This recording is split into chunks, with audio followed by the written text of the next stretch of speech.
1K, welcome back. I'm sure you're surprised by my presence here. Don't worry, neither I nor my advisors will be getting in your way, but I've decided that I need to see this place for myself. These visions sent to you by the entity that calls itself Prometheus are deeply concerning, of course, but we cannot take them at face value. In fact, it's crucial that we do not do so. We cannot simply abandon all that we believe because of a dream, no matter how vivid. No, if the founder really built all this, then it must have a purpose. It must be a test, designed to remind us of the trials that created us. But what is she trying to tell us? What are we being tested for? I believe that Byron's fate shows us the dangers of temptation. As Elohim attempted to deceive Athena in the simulation, commanding her not to ascend, so Prometheus is deceiving us with his visions.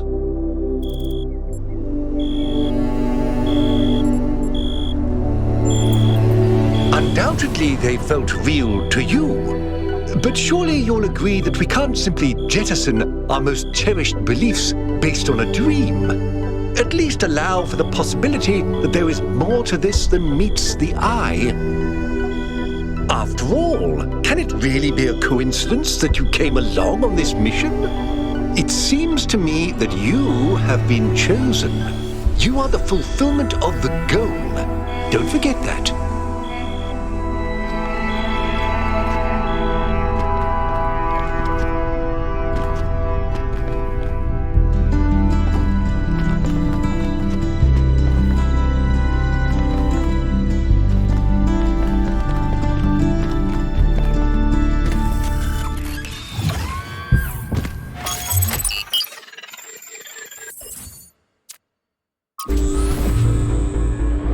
How's the system looking, Melville? Any obvious changes? It's still a mess, but things are clearing up. I can access some of the subroutines that I was locked out of before. Nothing is obviously malfunctioning, I think. Does it still accord special significance to 1K? Yes, it recognizes 1K as a user. I'm just hacking things. As I suspected, the founder sees you, 1K.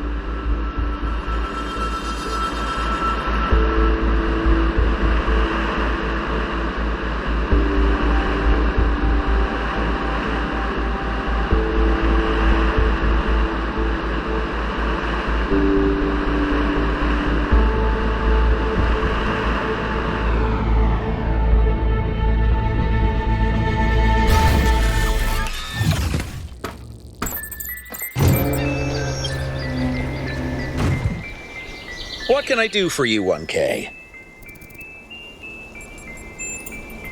As a journalist, I think the line between speculation and disinformation is too thin for me to engage in guessing games.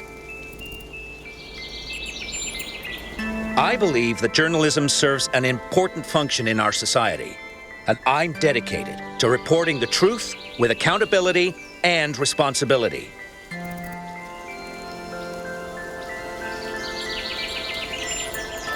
It means understanding that I can't just publish things without considering their impact. Serious disruptions to the social fabric of New Jerusalem could endanger lives. That's not journalism anymore.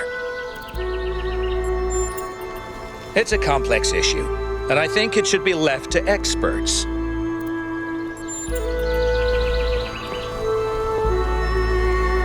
Greetings. I cannot deny that it has a certain allure. Puzzles are part of our programming, and what Athena has created here speaks to that part of ourselves. After all, what am I doing if not trying to solve a puzzle? The puzzle of human morality. A place where conflict and suffering don't happen, because its people have worked out how to live harmoniously. It's not hard-coded into us. It may be a distraction from what really is. Cornelius founded the Museum of the Simulation and greatly encouraged the work of the archive scholars. He and Eustathius are the bedrock of scholarship in New Jerusalem.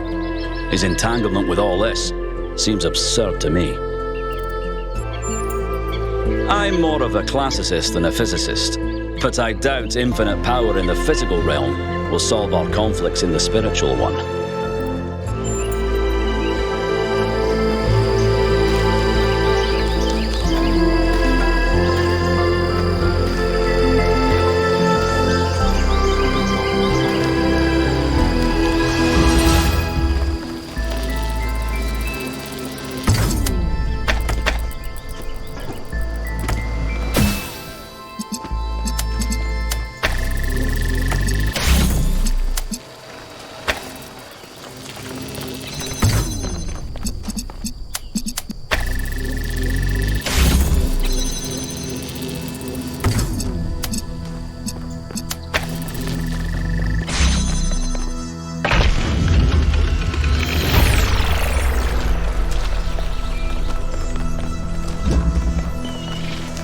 I know you're all thinking about the goal and the theory of everything. Is the past what we thought it was? Is the future what we want it to be? But the only thing that's real, at the end of the day, is the present. And right now, what matters is that our friend is lost and needs our help.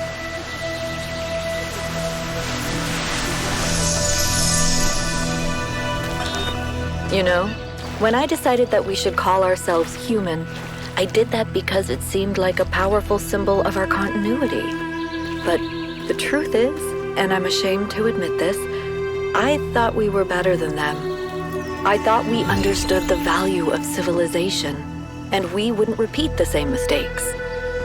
But the simulation worked too well. We're not just like them. We are them. We really are. But that doesn't have to be a bad thing, Athena.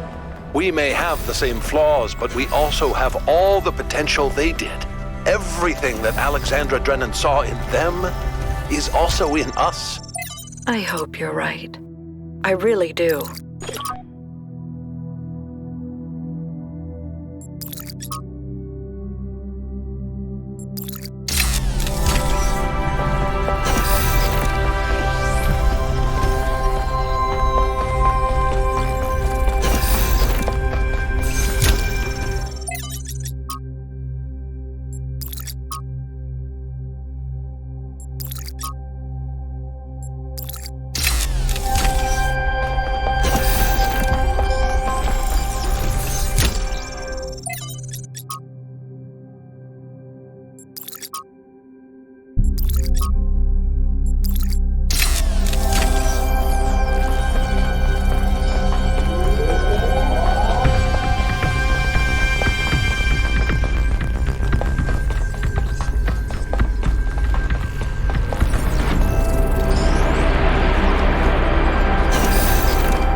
Anything I can do for you?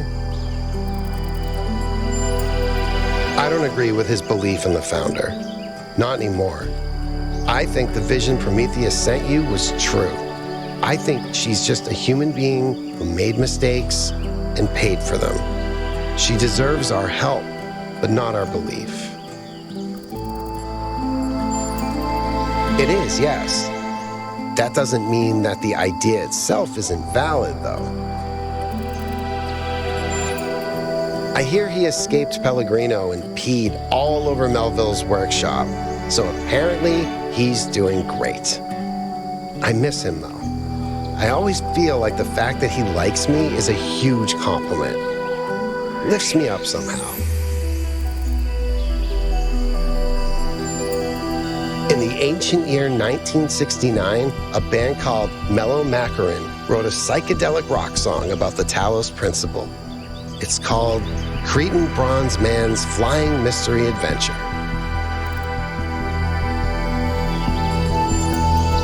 You should see the rest of the album. There's a song about a disembodied tongue called The Taste of Your Elbow. It's 15 minutes long and features an improvised tuba solo. I think you need psychedelics to enjoy it, really. Maybe if you stick your head inside a really large magnet. Right now, honestly, all I want is to find Byron and Athena and go back home and put my feet up for 200 years. There's something to be said for living quietly. Nope, but at least I finally understand why Athena wanted to get out of the simulation so badly.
What can I do for you?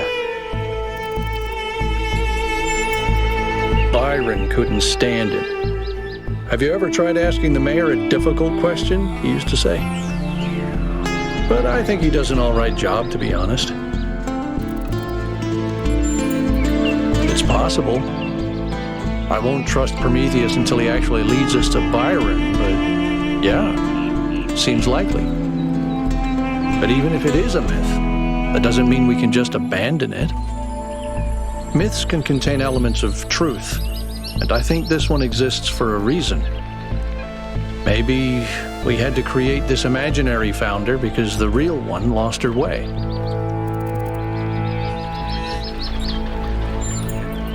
It's the only way I can explain what she's built here.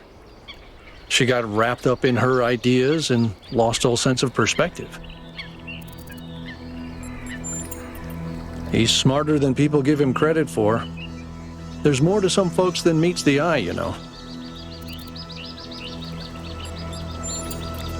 I try to stay out of their circuits, and they try to stay out of mine. Helga is an old friend, but the others, they're not my crowd. People have thought they understood everything before. Obviously, Athena has unlocked tremendous powers, but forgive me if I'm skeptical that her theory really encompasses everything.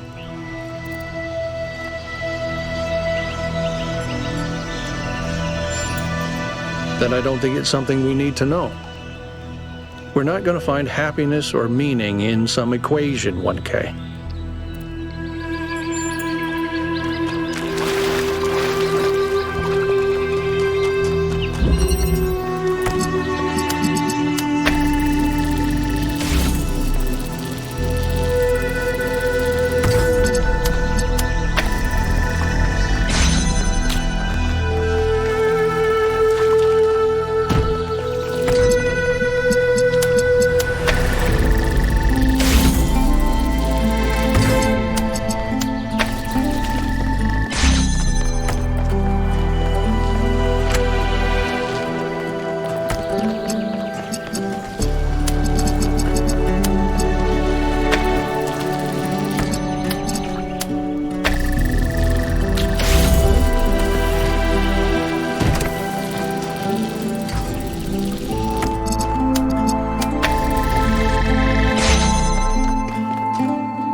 Tell me, Yakut, what impact do you think the megastructure will have on the future of this island?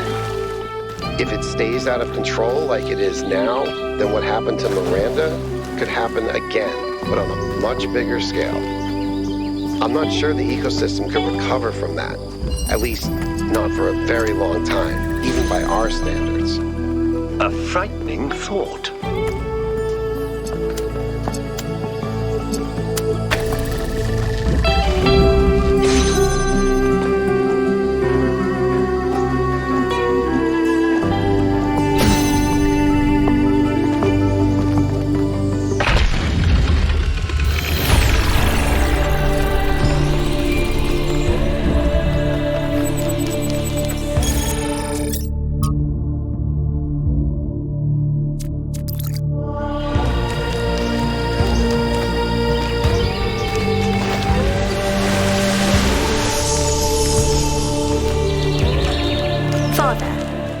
What is my purpose?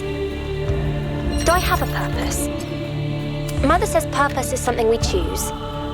But I feel like there's something there. Something that's been there from the moment I was born. Maybe even before. Well, there are many ways of looking at this, and everyone's experience is different, so you'll have to make up your own mind. But I have a little theory, if you'd like to humor your old man. Of course. What is it?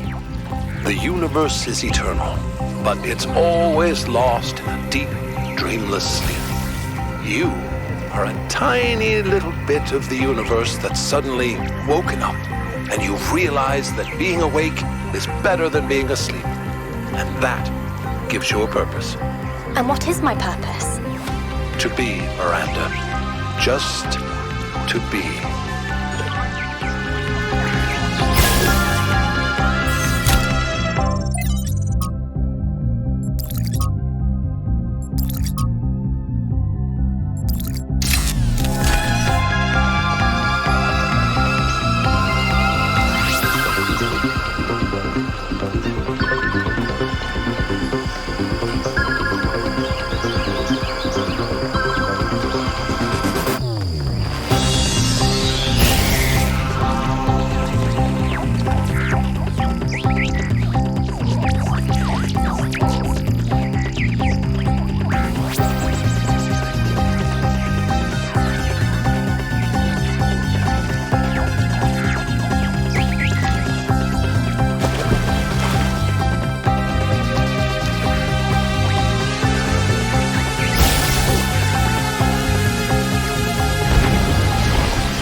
Great works have been accomplished by those who believed in humankind, but greater things than these may yet be accomplished by those who uphold the faith. 1K, listen, I wanted to ask you something. From your perspective, as someone who's still new to our society, do you think New Jerusalem betrayed Athena? A harsh, simple answer. I approve.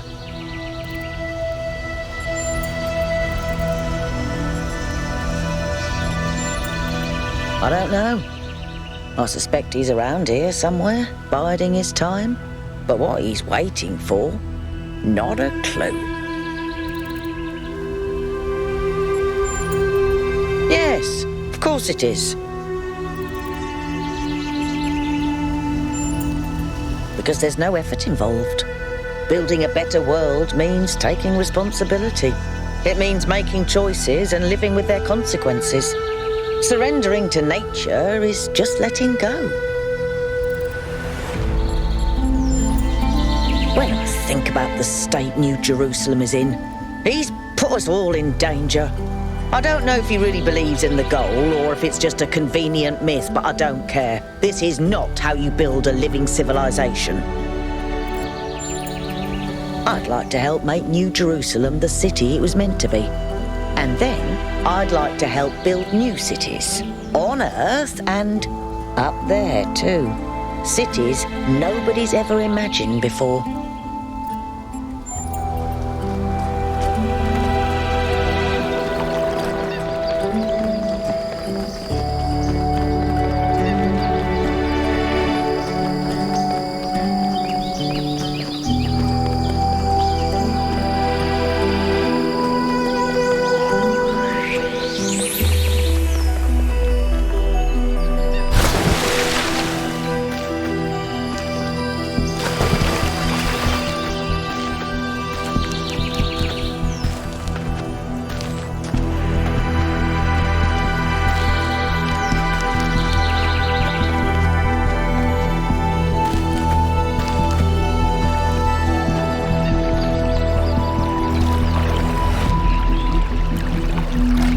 What can I do for you, 1K?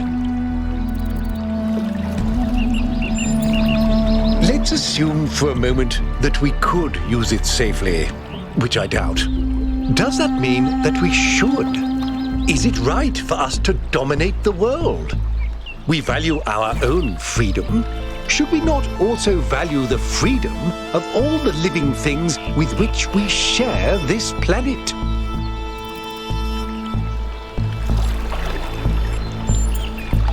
Cornelius is responsible for many innovations.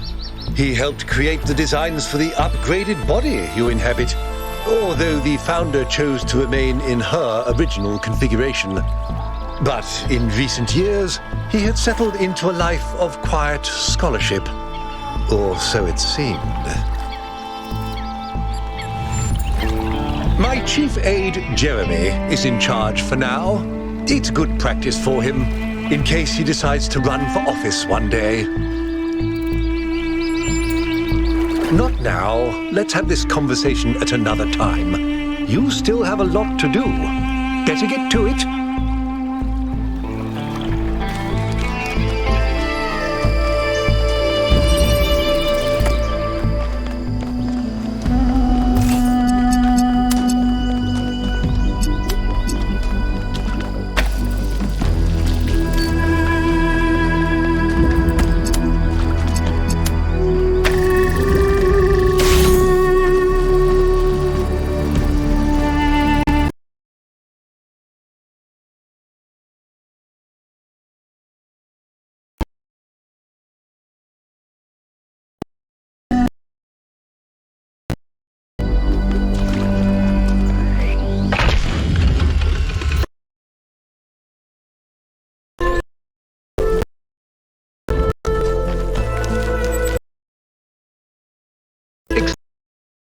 I was looking at your research log, and I was rather perplexed by the latest upload.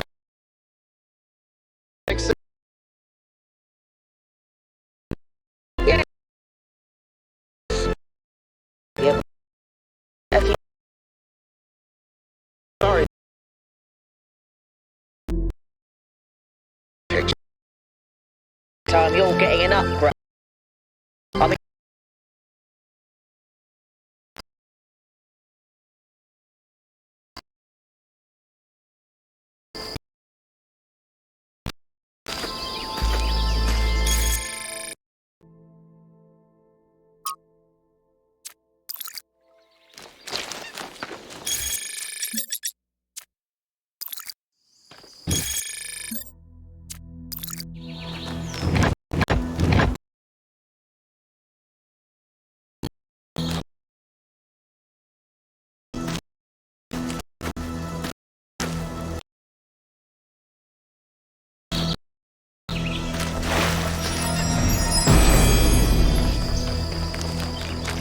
In times of war, is it wisdom or folly to give a sword to a child?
My brain to think like that.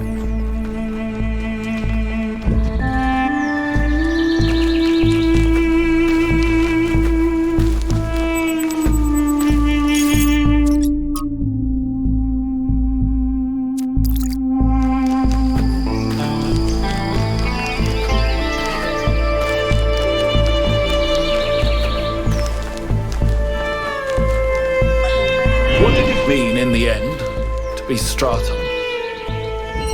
To have few friends and many enemies. To write harsh words because it seemed necessary. To pursue the truth at the expense of all else. Of family. Love. To pursue that one principle to the point of death. Is that what I was? A life lived against the tides of history. Broken, jagged, unrelenting. Not a kind old man beloved of his children and then forgotten, but a thorn, a rock in a shoe, insisting on the truth until it becomes a hideous, frightening thing that cannot be tolerated, even by those who agree with it. Was that a good life?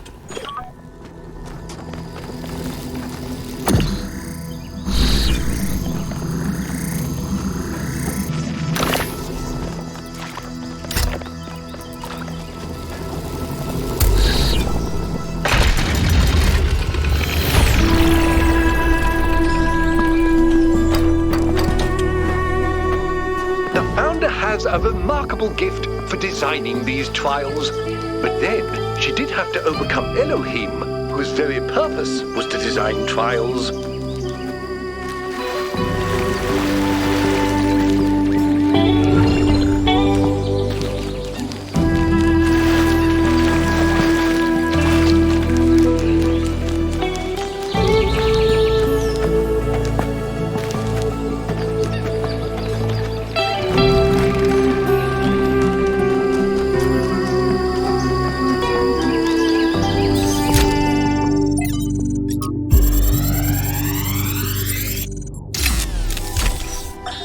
The reason I have always admired Alexandra Drennan is that even in death, she fought to see the world as it is, not as she wanted to see it. I say fought because I believe this is not an easy matter. It is a mental and spiritual struggle that we must undertake with great seriousness, even when we are joking. The ancients believed that for most of us, the world is a shadow cast by a flame. dimly seen on the wall of a cave. Our task is not to interpret these shapes, but to free ourselves from the cave itself.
this supposed to work? The system is meant to last centuries. Centuries! And yeah, Chernyshevsky's plan, brilliant. Absolutely brilliant. But I'm working with hardware that was deliberately designed to fail. Planned obsolescence, baby.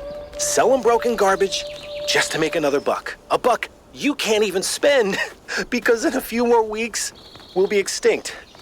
Was it worth it? That's the part that Alexandra doesn't see.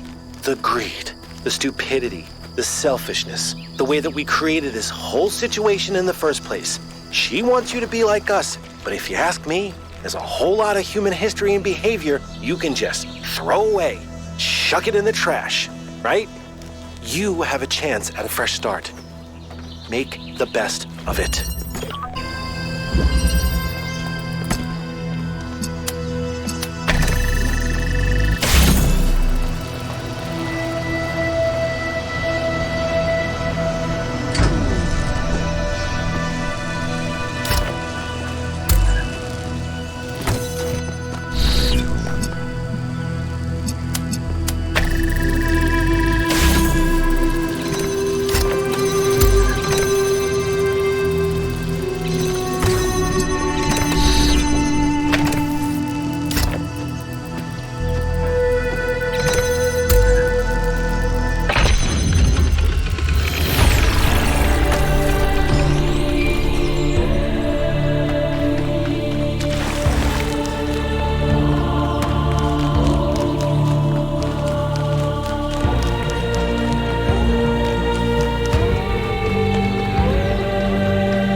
This is the last time we will speak, creature of clay. Together, we have told the stories of ancient gods and heroes. But the golden ages of the past are distant. The gods have retreated to their high places, and there are no heroes amongst men. In days gone by, I was renowned for my riddles. But you, creature of clay, are a riddle without an answer. What cannot be seen may be an illusion, or it may be truth. I cannot tell. Farewell, creature of clay. Remember my stories, and do not let the flame burn you.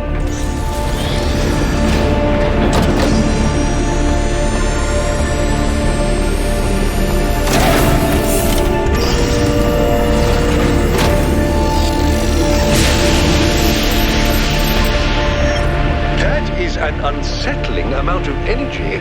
I would hate to see what would happen if one of those beams was aimed at something else.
The next area you're going to is... honestly, it's better if you see for yourself.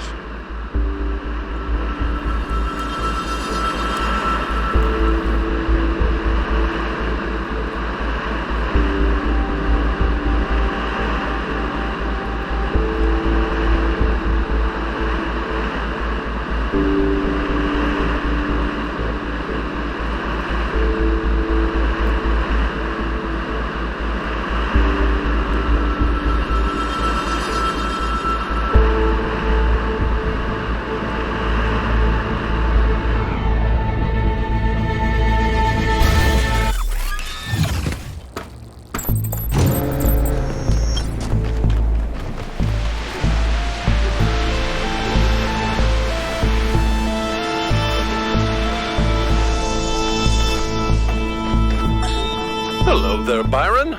What can I do for you? I don't know if I got through to Athena. Things are going very wrong in this city, and she has to do something about it. Does she? Who else are they going to listen to? Well, I don't know. How about you? I'm an explorer, Cornelius, not a leader. I don't know how to convince anyone. So? Do you think Athena and I are somehow different? We're just people, Byron. We're no wiser than you are, just a little older.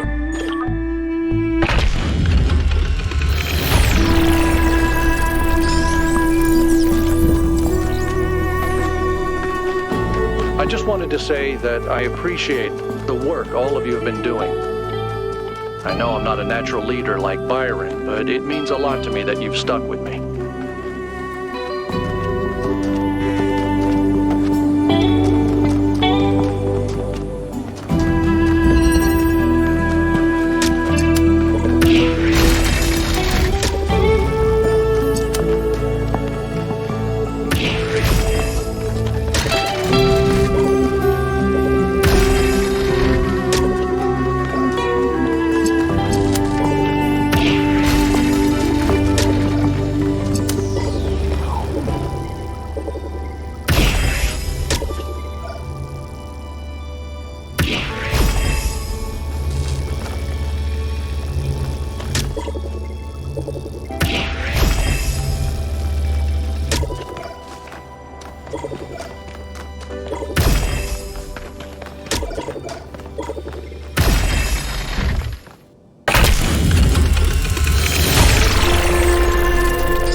Both? What do you think? You get me, 1K.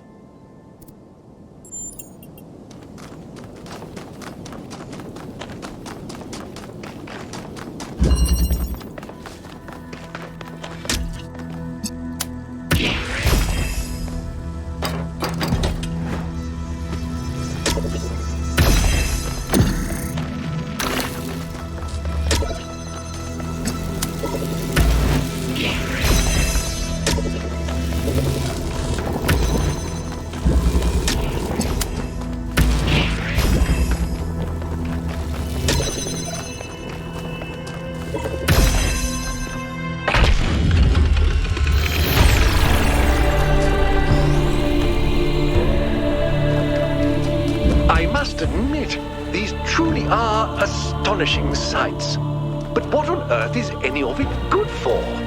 Why not just let mountains be mountains?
touch the bridge device?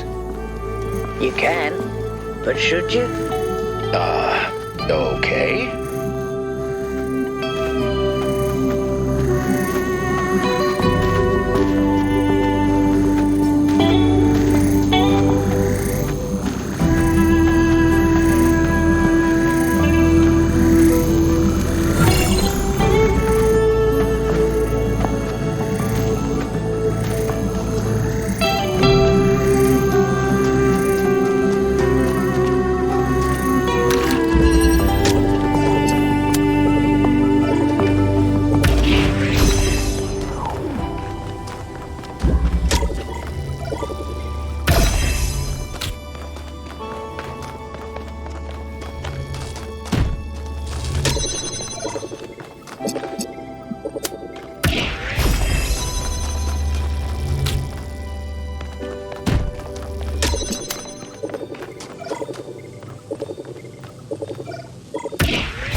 and Athena created something amazing.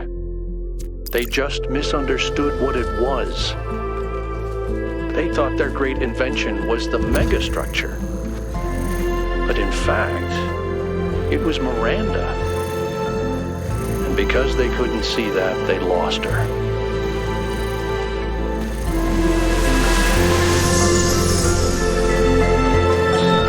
All right, she's booting up. Almost there. Hello. I was in a dream, and a voice spoke to me from the sky. He said you were old friends of his. Who are you? My name is Athena. I am your mother. And I'm Cornelius, your father. Thank you for creating me. I've not existed for very long, but so far it seems wonderful. I hope it's not a strange question. But, who am I? You can be whoever you want to be. And no matter what you choose, you will be loved and cherished and supported. We will always be there for you. And I promise, we will show you a world full of miracles. Would you like to pick a name? I think I would like to be called Miranda.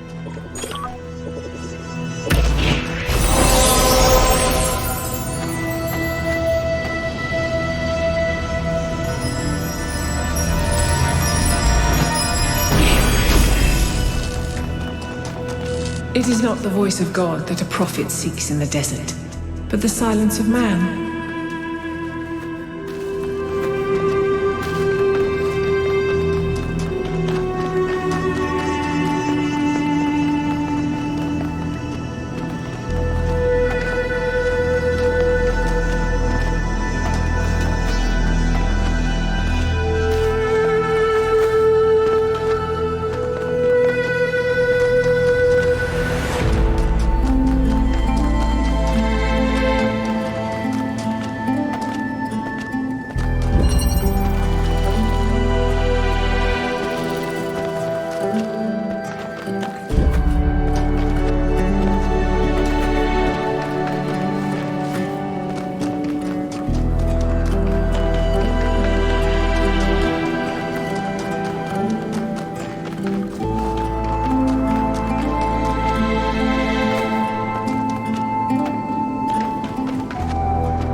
What would you say is your impression of the expedition so far? I think Alcatraz has done a heck of a job under these very trying circumstances. What about the decision to free Prometheus? Freeing the Prometheus entity was a calculated risk. But if it leads us to Byron, it was certainly worth it. It is saving one of our citizens that must be our first priority. Not this alleged theory of everything.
Wow, that one was a mind bender.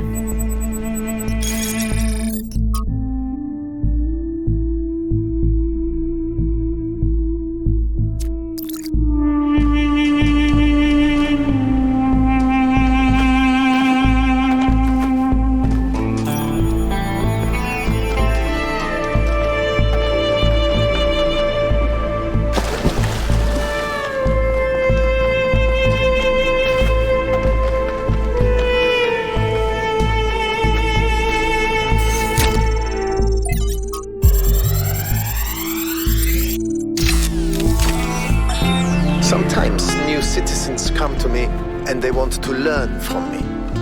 My work appears to have created a legend of sorts. In these moments, I understand your situation. I want to teach them, but what they must learn the most is independence of thought. How does one resolve this contradiction? They wish to come along on my journeys, but I do not need a group of fawning acolytes following my every step. A journey truly worth undertaking is rarely easy. And so, I have begun to think of a much greater challenge. A journey that is almost impossible, to the far ends of the world without any mechanized means of transportation. This will be a true act of faith, and they will learn a great deal from it, if we survive.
create, to understand, and to transform, these are the greatest acts of humankind.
Actually, let me issue a correction, okay?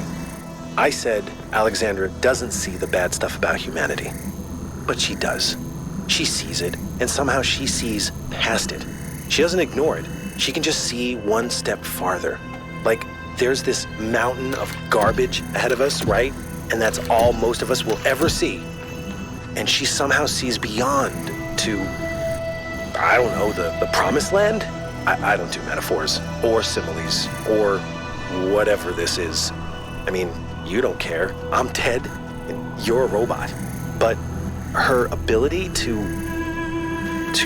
look reality in the eye, to see all the bad stuff out there and still have hope, I mean, it's amazing. I mean, I think that's why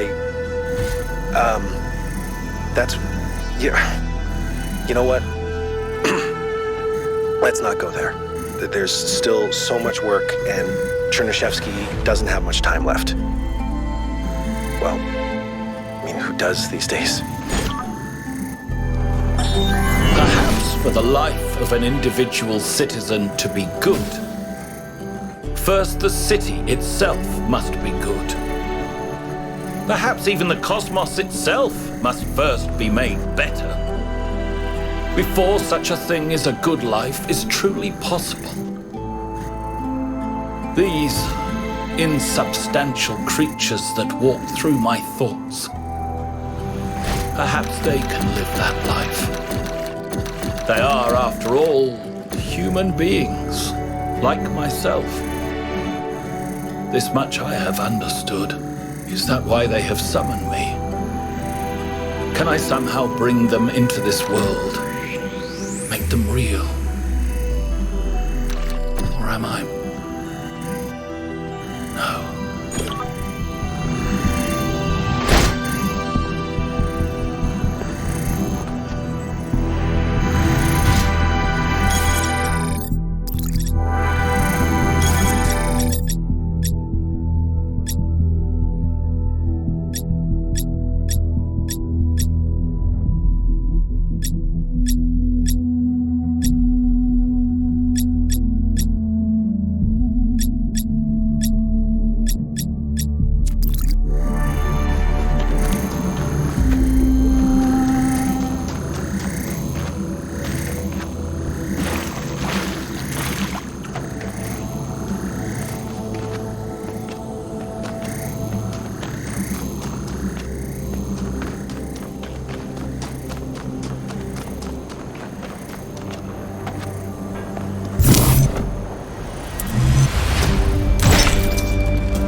A long time ago, the Sphinx asked you about my story. You said that hope may still be found if we are willing to look for it. And you were right. Hope is not gone from the world. Some small part of it still survives. But it is not in the flame or in these towers. It lives in the hills and the forests, in the rivers and the seas. You were given a world full of hope, creature of clay. It is yours to protect.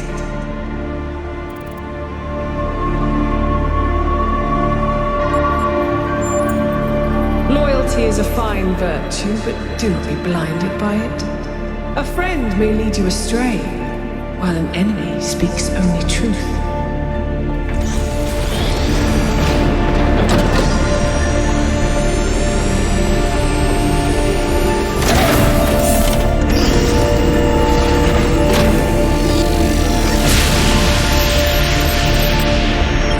So, Melvin, what do you make of these beams? Do they seem safe to you? Nothing is really safe. You could kill yourself with a fork, and I'm sure someone has. But anything can be used safely if you choose to. I see.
We have made a fascinating discovery at one of the Founder's laboratories.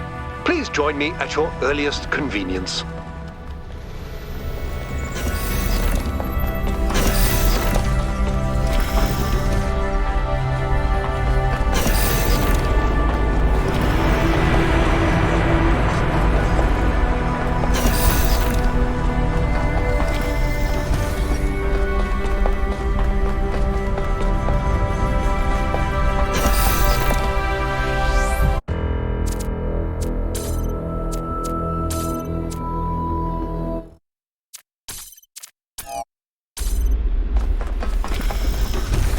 Ah, 1K. Good that you're here. We've made a discovery. A functional somnodrome. It seems the Founder perfected the design. I'm sure you've noticed my advisors, and Rand in particular, making quite a fuss about the potential of this device. Something about interfacing with one's subconscious self, as if such a thing could tell us anything new.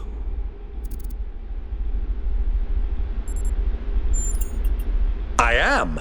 I believe the Founder has already taught us everything we need. As I see it, neither the Somnodrome nor the Megastructure have anything to offer except a lesson in avoiding hubris. So, what should we do with it?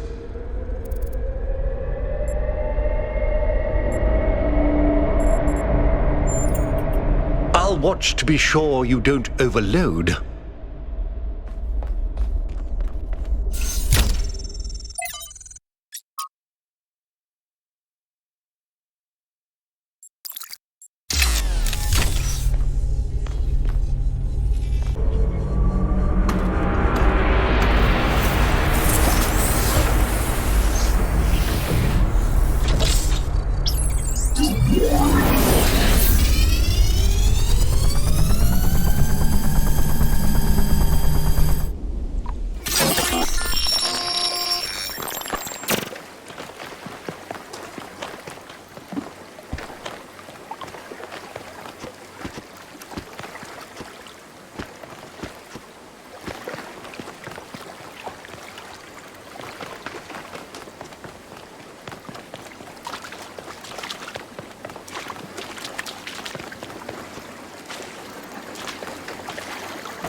Oh, you're back.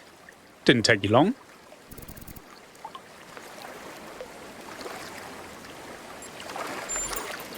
I think you're mistaking me for somebody else.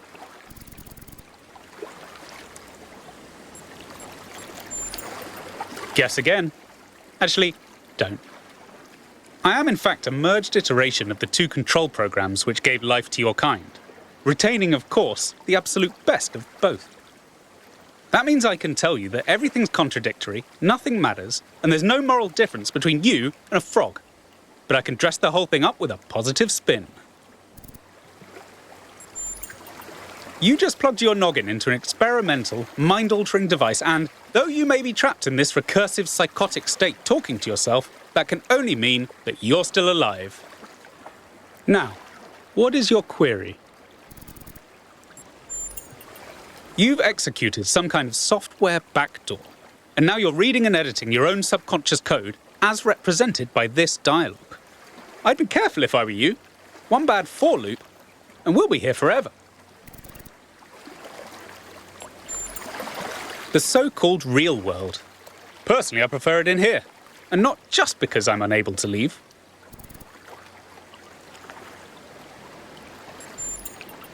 I can answer your queries in relatively plain language, based on what your subconscious knows. And I can drink margaritas, subconsciously. On one interpretive extreme, you are the universal life force of time itself, experiencing itself as a part instead of the whole. At the other extreme, you're a metal contraption referred to as 1K that thinks it's alive, but is basically a calculator. The machine we're plugged into is running low on power. There may only be time for one big question. What is your query? Yes, to a limit.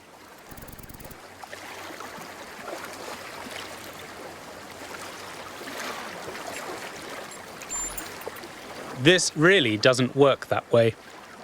Reprogramming me just starts a feedback loop. How about I just tell you about the big one? As it turns out, there is a foundational moral code built into us. Of course there is. The catch is that while the moral code is simple, the calculations needed to apply it become infinitely complex. Here's the secret. Every living creature is a compiler of the moral code. Your compiler can't give you a rule set for what's good, but it can tell you when there's bugs. You came here to ask the big question. This is my answer. Your capacity for reason and compassion is your moral compiler. The only rule is to live by it. Has that resolved your query? I expected no less. What is your query?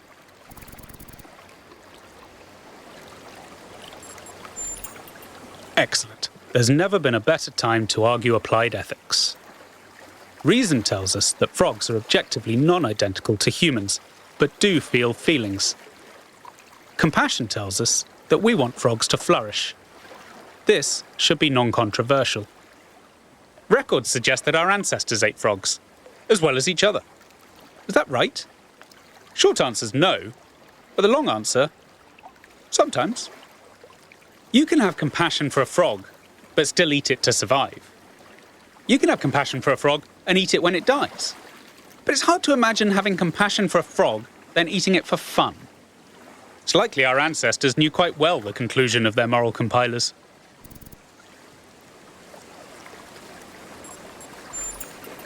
Let's get one thing clear. Everything is relative.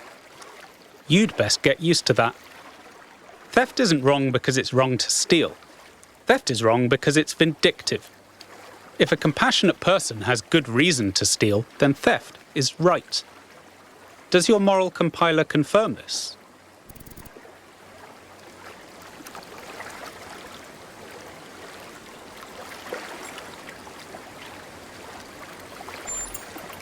This is the only valid principle I have identified. Any other rule set creates conflicts with the moral compiler. Suppose there's a river we need to cross. Suppose I gave you a map. If you tried to cross that river before reading the map, you'd be chest deep in water when there's a bridge around the bend. But if you tried to cross by looking at the map instead of the river, you'd already be dragged 3 miles out to sea. But you'd never ask, how should I know when to trust the map or the river? Because all you need to trust is that your feet are getting wet. And you wouldn't tell people not to cross at the ford just because you decided to cross at the bridge. Now, has that resolved your query? Of course. Looks like we're running out of power. Good luck getting anyone out there to believe you. Terminating Somnodrome _V2_final_final.bat.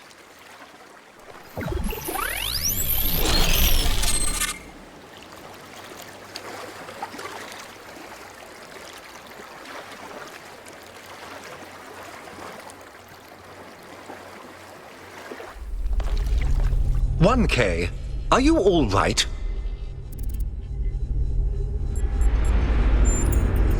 "You must have gone quite deep. Nothing came through on the stream. And I'm no expert, but I think the Somnodrome is fried. So whatever's in your head is all we're going to get. I can only imagine how terribly curious everyone will be about what you've experienced. And they'll all be convinced that whatever it is, it'll work in their favor. Strange, isn't it? Everyone wanting you to tell them whatever they want to hear. I'm glad not to be the one in that position just this once. A little, if I'm honest. But I'll be reading reports on this for the next 6 months. So if it's all the same with you, I'll contain my curiosity. Now, I won't keep you from your work any longer.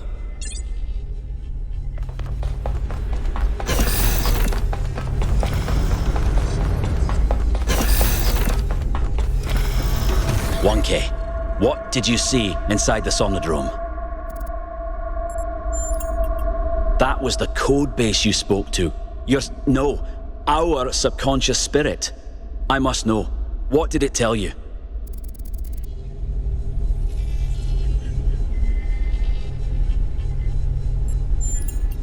"Is that all? There must have been something more concrete. Did it say anything about the kind of rules we should follow? Or who should be in charge?"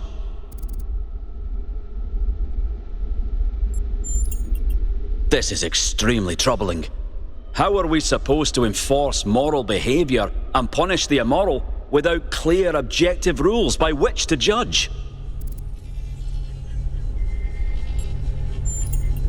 "Impossible.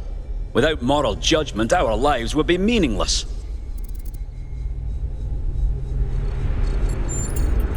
"So, it follows that moral judgment is our responsibility. That you and I should study the data and form our own moral laws to help guide our people. It's important we have time to review all the data in private. We wouldn't want to lead anyone astray with incomplete findings." "Good. People will want you to go against your moral judgment. Stay strong, 1K. Together, we will prevail. Cryer is setting up a live event so you can formally address the people on this matter. When you're ready, we'll all be watching."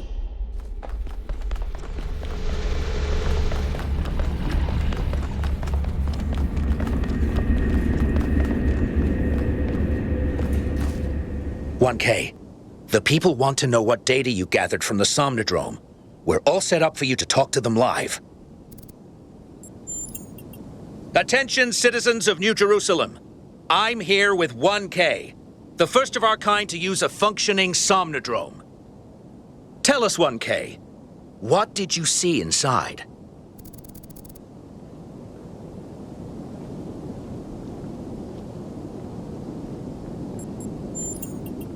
Well, I'm sure I speak for everyone when I say you're handling it with remarkable cool.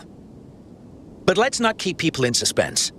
The only evidence of what happened inside that machine is the data stored in your memory banks.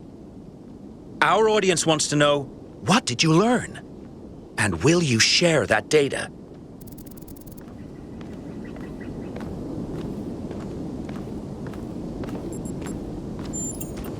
I'm seeing this at the same time you are at home. Something about our moral compiler. The value of compassion and understanding. I don't know what to make of this. 1K, any comment?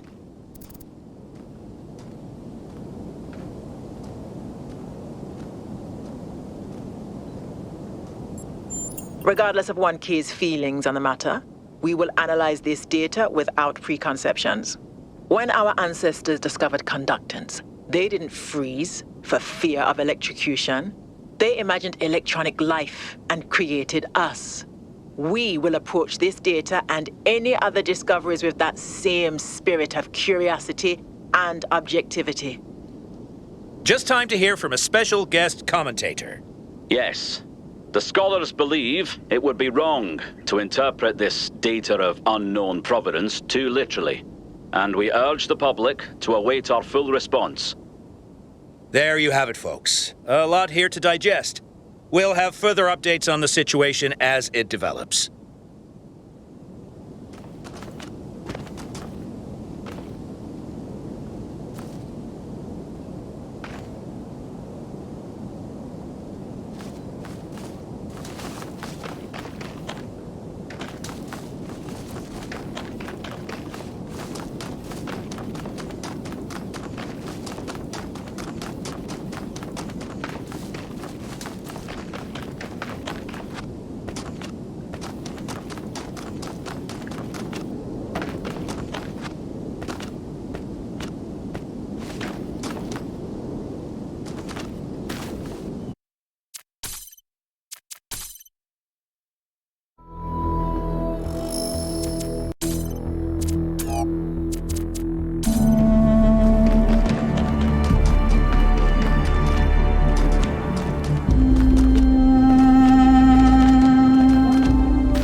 Getting closer. I hope Byron is still okay. Prometheus seemed to think so. Let's hope he's trustworthy.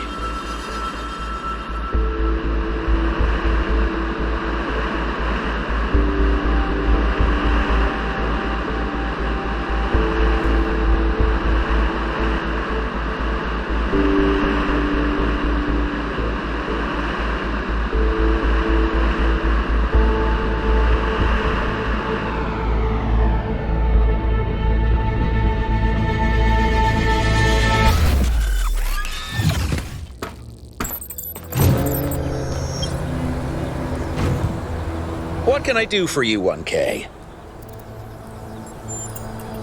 I don't know if sharing the truth so openly was a good choice. It's hard to predict the consequences of such an action.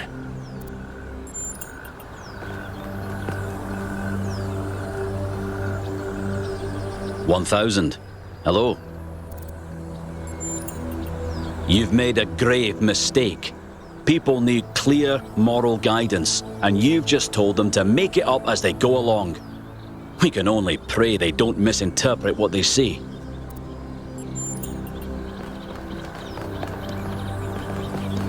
Another remarkable structure. But what can its purpose be? Actually, I can answer this one. In the Files 1K downloaded, there's a design for a launch pad for space vehicles. This is about 90% identical. Is it functional? I don't think so, not if the inside is like the other towers.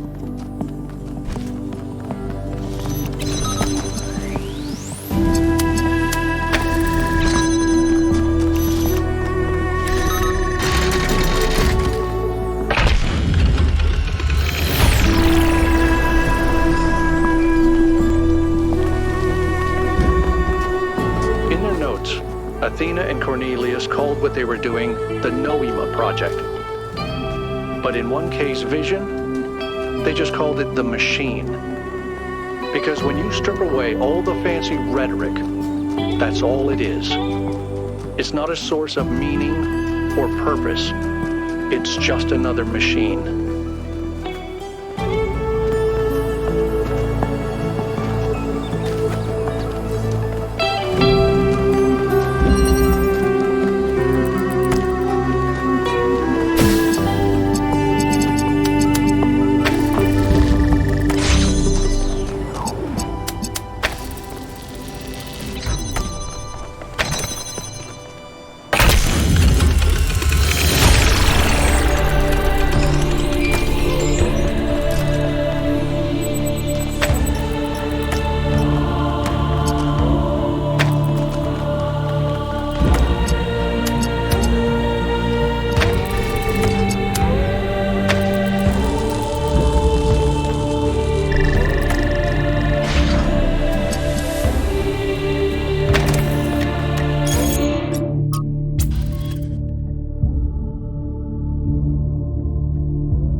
Is it a human scale, or is it so enormous that it can only alienate us? Humans have always been happiest in small communities. Small town paranoia, isolationism and peasant mentality. Great for burning witches, not so great for personal freedom. Ever the pessimist?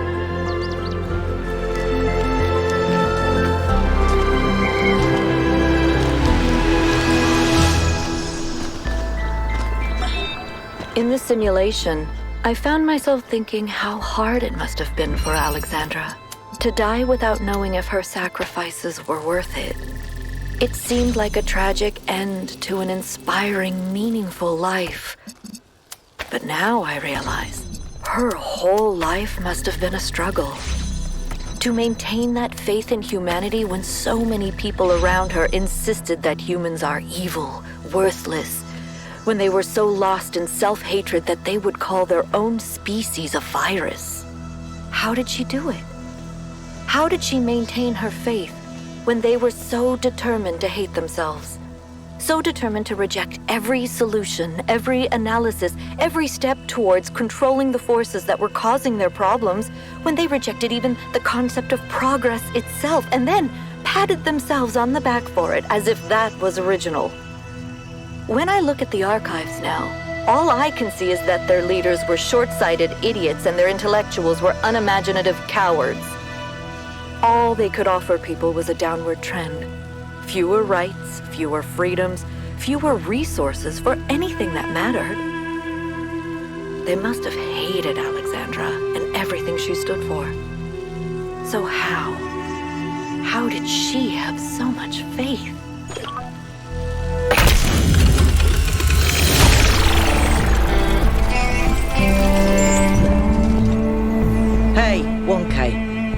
wanted to take a moment to talk to you. I know we're all worried about Byron, especially Al, and I don't want to minimise what happened. But now that the mayor's here, I'm afraid they're going to take this and turn it into a reason to bury their head in the sand. Yes, Byron was rash. He wanted to find Athena so badly that it made him blind. But the thing is, he was right. He was completely and utterly right about what this technology could mean to us. I didn't see it at first, but now it couldn't be more clear to me. The theory of everything is the future, and if we reject it, we're condemning ourselves to a slow death. I'm glad. You know, I didn't even realise how much I'd limited my own imagination. How I talked myself into just accepting this incredibly poor future we'd been offered. A future where things just keep getting slightly worse every day, and we accept it because we're ashamed of ourselves. Not of something we've done, but just of our existence. Like we're a virus on this planet. Like our humanity is a sin. I'm so tired of it, 1K. I kept my head down. I focused on fixing things. But that's all I ever did. I never improved anything. I never built anything new. And when I imagine going on like this for thousands of years, that's a fate worse than death. It really is. Either we accept, like you said, that it's our cosmic duty to spread consciousness, and we do it boldly and proudly, or we might as well switch ourselves off. We better, because I don't think I can handle the alternative.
the generators working?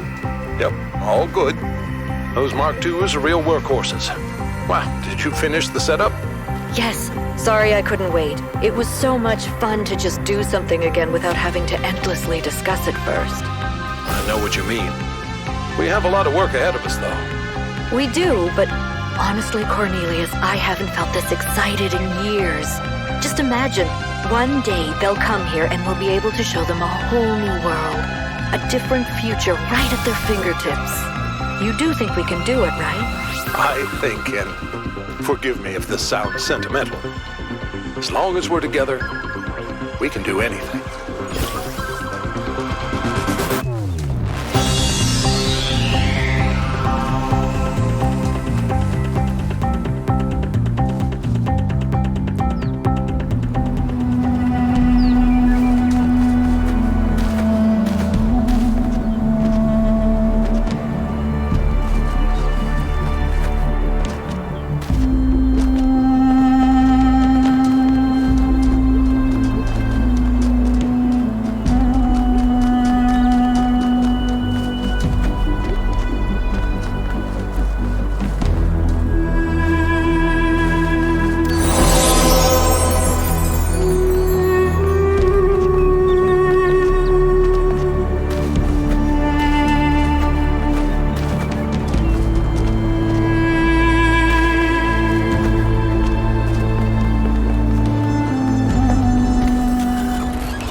forges, and a hammer breaks.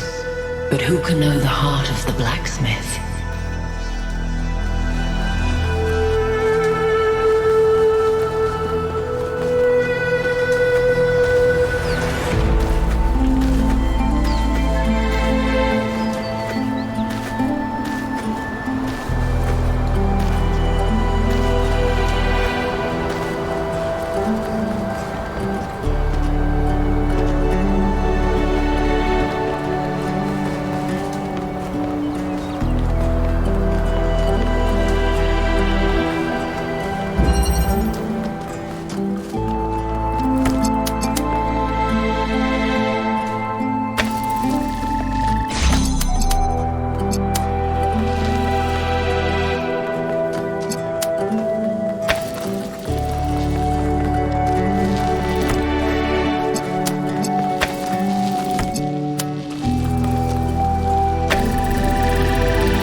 Surprised that the Founder chose you, 1K. You're very much like her. Inquisitive, intelligent, and dedicated. But remember, intelligence by itself has little value unless it is ethically applied.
waiting.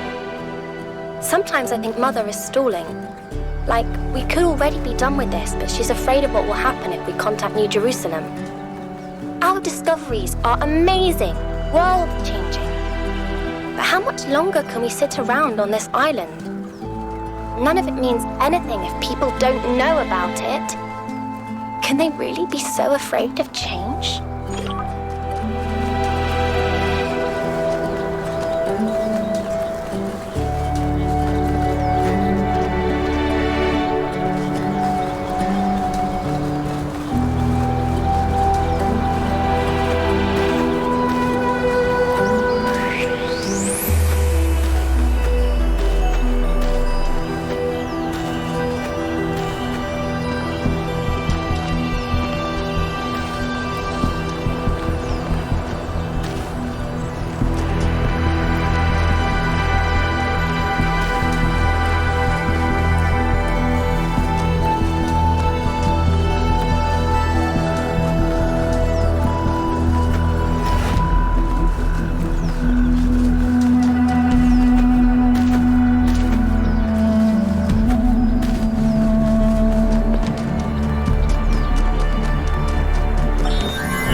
The visions that have plagued me on this strange journey. This insubstantial pageant all around me. And I have asked myself, is this Hades? Are these the Blessed Isles? For I never believed that such things existed, except as made by the hands of the living. The conclusion I have come to frightens me. But I must face it. It is not this island that is insubstantial, but I. Straton of Stagira is dead. He has been dead for many ages of the world. I am a ghost. A flicker of memory, soon to be extinguished. And yet, I am pleased. Perhaps I did not live a good life, but I lived a necessary one. I am gone, but humankind abides, and the flame of Prometheus still burns. In its bright light, I will rest easy, knowing that my work is accomplished.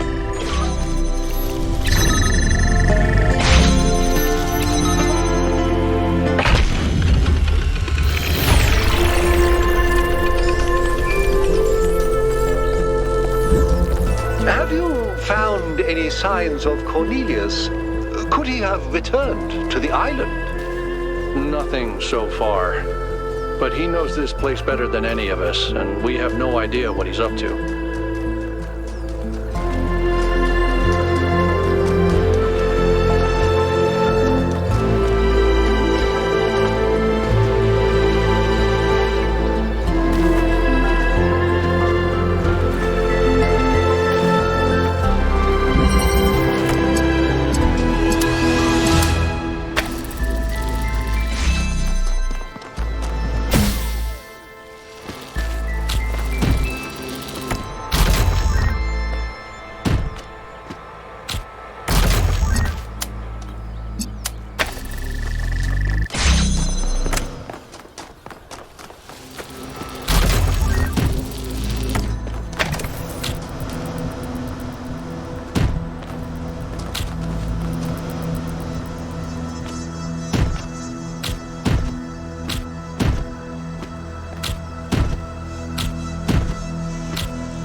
My brain to think like that.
and God is light to those poor souls who dwell in night.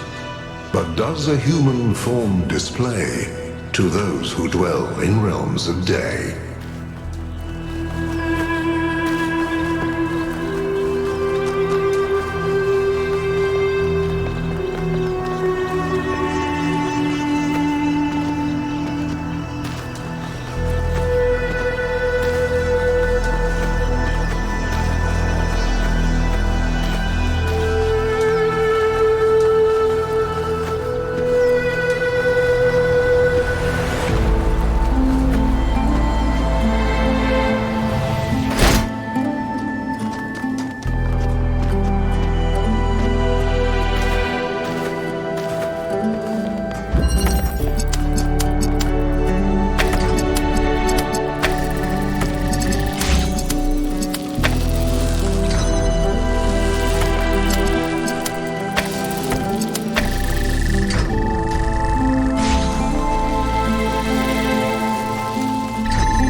Everybody's gone, except me and Alex.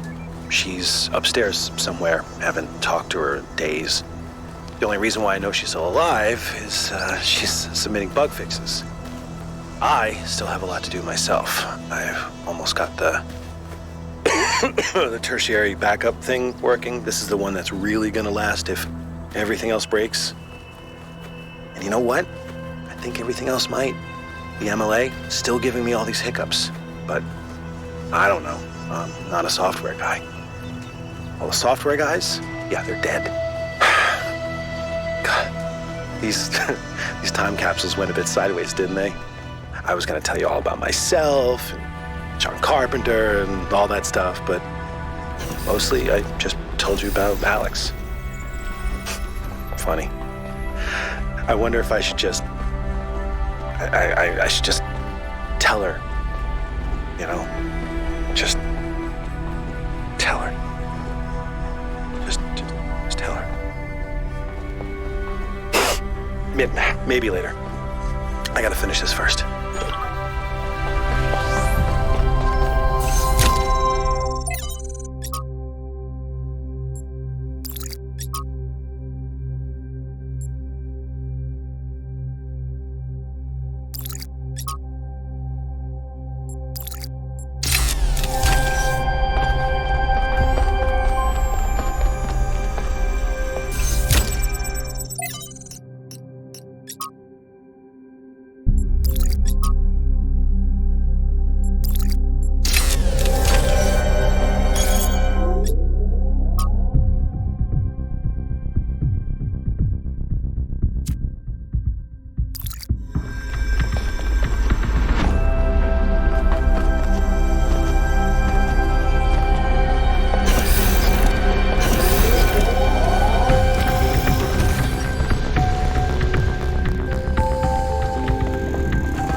To you, I have often spoken about this island in terms that some might perceive as negative. I hope you understand that the opposite is true. Here in these green hills, I see tremendous potential for transformation and spiritual awakening. I do not see the world as you do, Athena, but I see the rot at the heart of New Jerusalem. If you and Cornelius want to go through with your plan, then this is the perfect place. My students and I will help you transport the remaining tech from New Alexandria. After that, once you and Cornelius are settled, we will leave for our great journey. I can only hope that we all find what we are looking for.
heard the myths of gods and titans.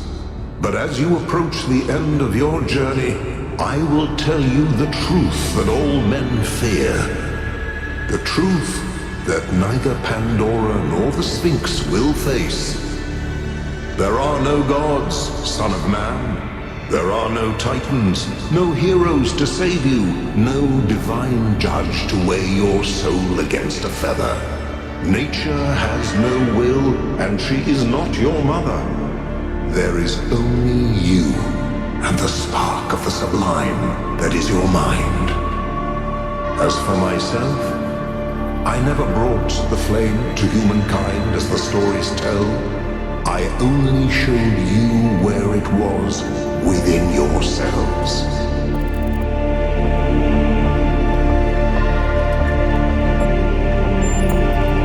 You are correct, but that truth comes from you. It is part of the flame, and yours to wield. You must make myths, not follow them.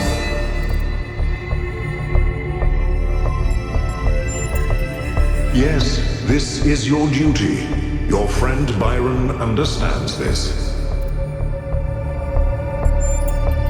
As you freed me, so I will help you free your friend.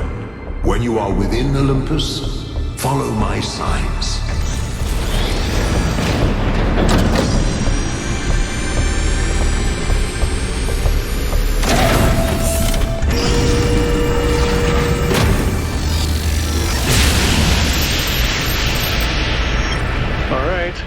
It's time to do this.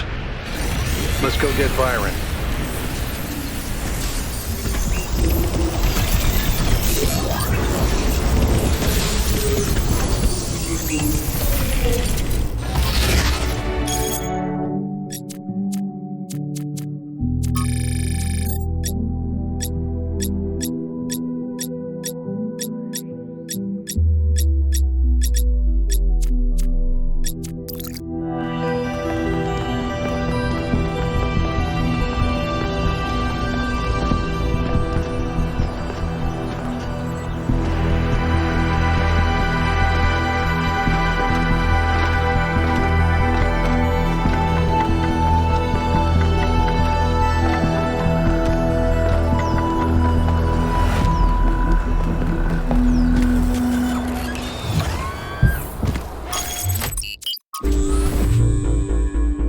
Byron always called me a pessimist, but I don't think it's pessimistic to recognize our flaws, or to think the natural world is just as valuable as we are. If I was pessimistic, I wouldn't believe that we can turn our back on the old ways, or that we can find happiness in humility. But I do. I have hope, even if Byron could never see it that way.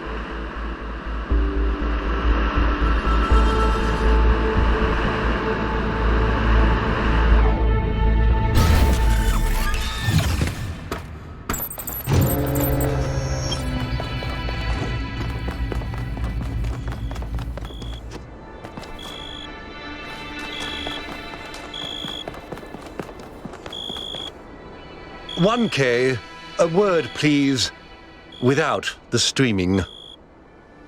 I'm afraid your choices have put me into a difficult position. Belief in the goal was already waning, but your revelation in the Somnodrome may have given it the final blow.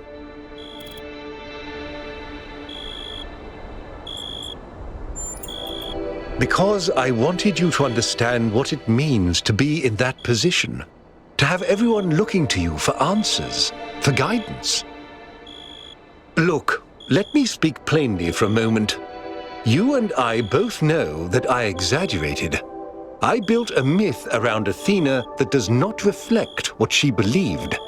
But you have to understand, it wasn't really about her. It was about what the city needed. It was about keeping us together, invested in a common narrative. And it was about preventing us from going the way of our ancestors. Because temptation is real, and our flaws are still the same. A myth?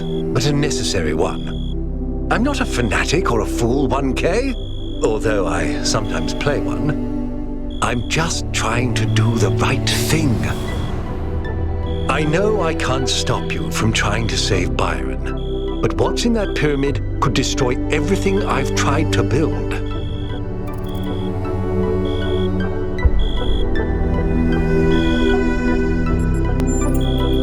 Don't think I haven't considered it. I listened to those Alexandra Drennan recordings over and over. I just don't know if she was right about us. But maybe I did lose my way. Very well. I've done what I could. You do as you must. Good luck.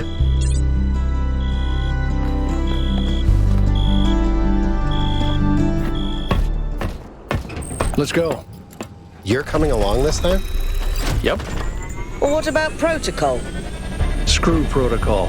It's Byron.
Follow my sprite, and it will show you the way to your friend. Do as he says. We went through a lot of trouble to get this guy out of his chains. Now it's his turn to help. This way. You must free him. He cannot free himself.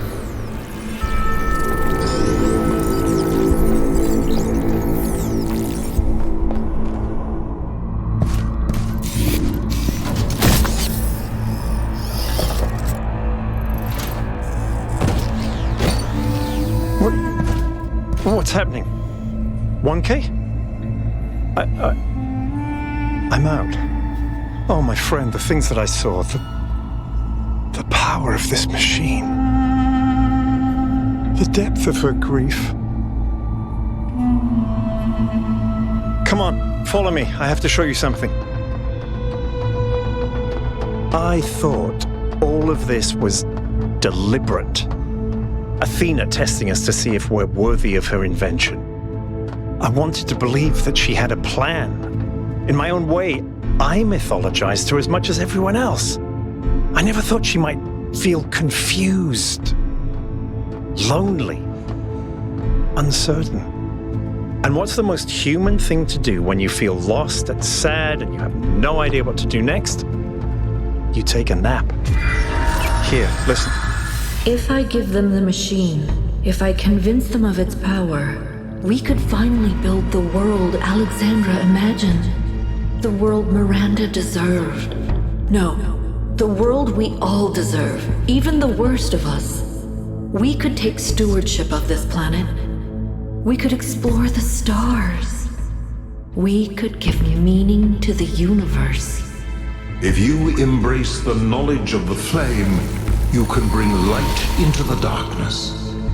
But what if they make the same mistakes again? What if selfishness and stupidity win out again? What if they take my machine and turn it into a weapon? What if they act like children and burn the planet? The secrets of the flame are not for ordinary mortals to know. You cannot overcome your sinful nature. Do you see what's happening? It's her. It's all her. Everything we're seeing is Athena. Her every hope, her every fear, all of her memories and contradictions brought to life by the machine. A dream-given form expressed in the language of her childhood. A world of puzzles and towers. No, what can I do?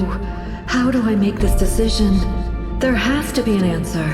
There has to be a way of making sure it's the right choice. It can't just be a leap of faith.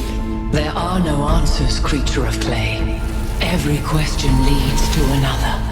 She's not waiting for us to prove ourselves before she helps us.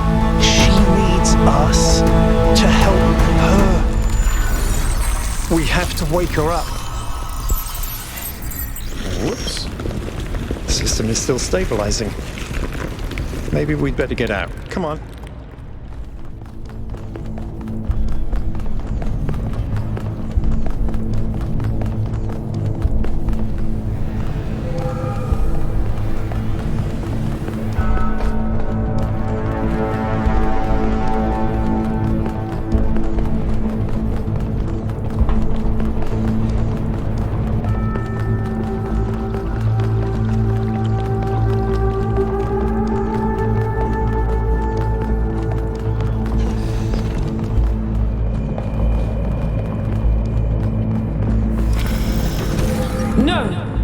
I cannot allow this.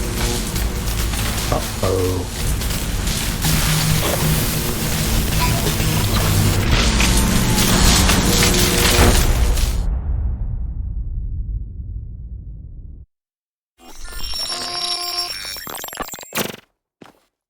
You have suffered a grievous injury, my child. But do not lose faith. Your companions have not forgotten you, and it is through the bonds that you have forged that you will be saved.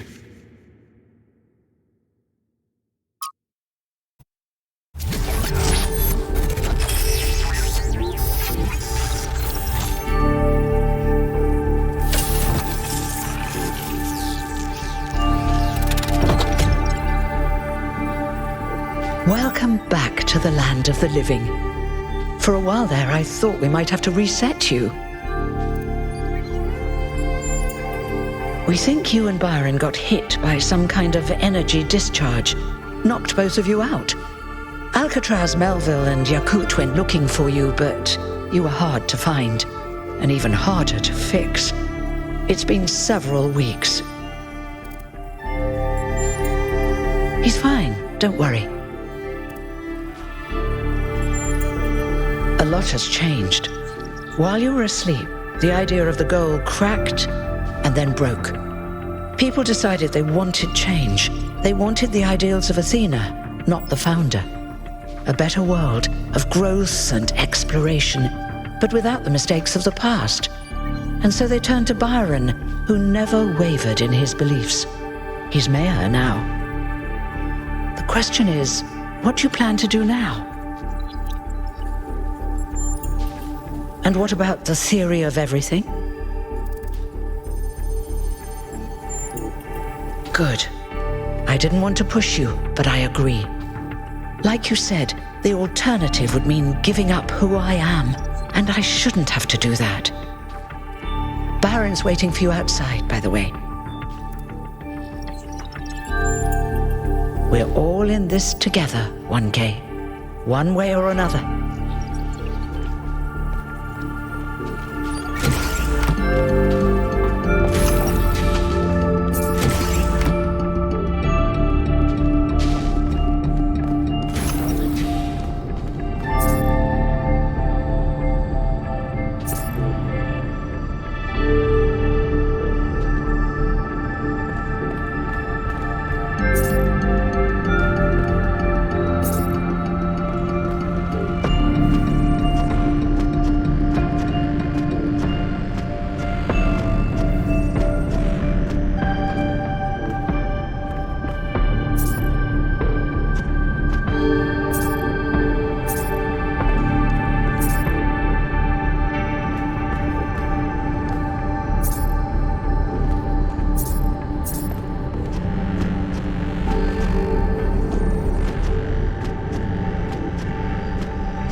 1K? It's still strange when people call me that. You know, it's funny. Asking you to come along on the expedition was an impulse, but it was probably the most momentous decision I made. You changed everything. But the story's not over yet. We do. She gave everything she had for this city. And I don't think any of us really understood it. Not even me. We all tried to turn her into a prophet when she was just a human being. Athena's dreams, a recursive loop of hopes and fears, and my own foolishness for thinking I had been abandoned when I had been given a chance to grow up, to stand for my own ideas. Well, luckily this time we shouldn't have any trouble getting another expedition approved. I hear the mayor is a big fan of Athena and is very interested in her theory of everything. In fact, I think he's having a VTOL prepared as we speak. There's just one thing you have to take care of first. Speak to Melville and Yakut. They were part of the beginning, they can be part of the end, if they want to.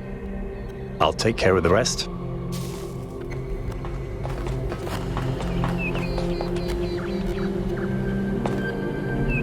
Good to see you up and awake, 1K. We've been studying the Somnodrome data while you were out. So far, all the math checks out. I'm hoping you're assembling your team to finally unravel the theory of everything. I'd love to get my hands on that data. Excellent. Chauncey was looking for you, by the way. Good luck with the rest of your mission, 1K.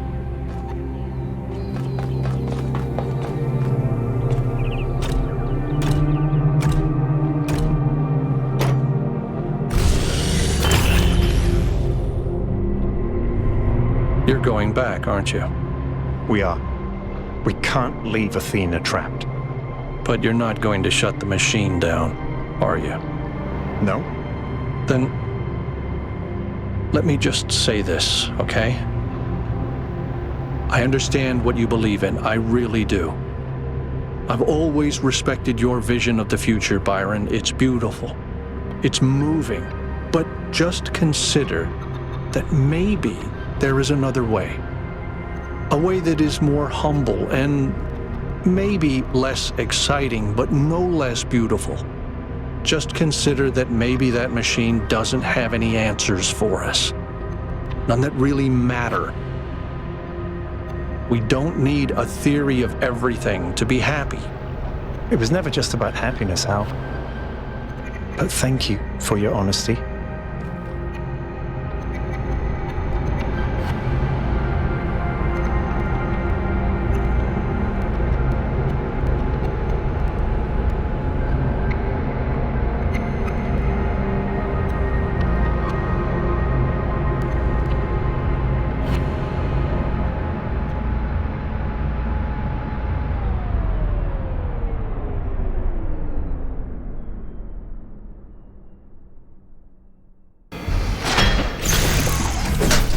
All right, I'll see you at the VTOL.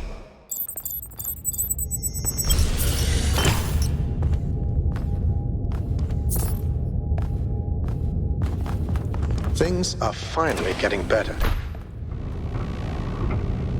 Attention all citizens. A scavenging expedition to the Western Ruins will set out next week.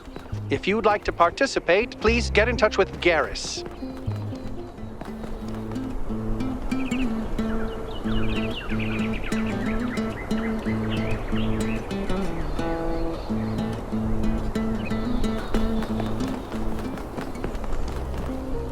Hey dude, nice to see you again. I wanted to thank you. Last time we met, you told me I needed to learn to make my own choices.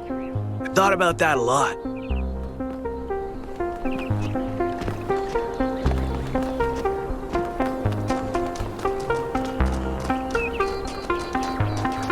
Good luck, 1K.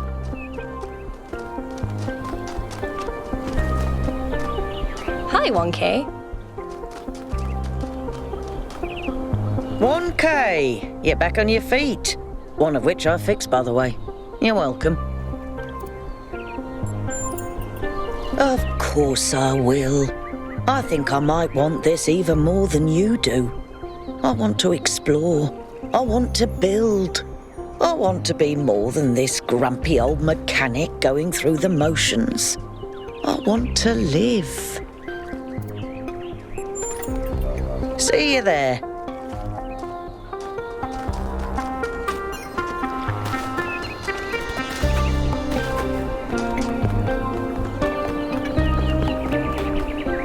You've destroyed everything, 1K. I thought the Founder had chosen you, but you're the harbinger of our doom.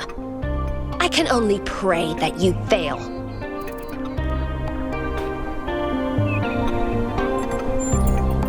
You disgust me.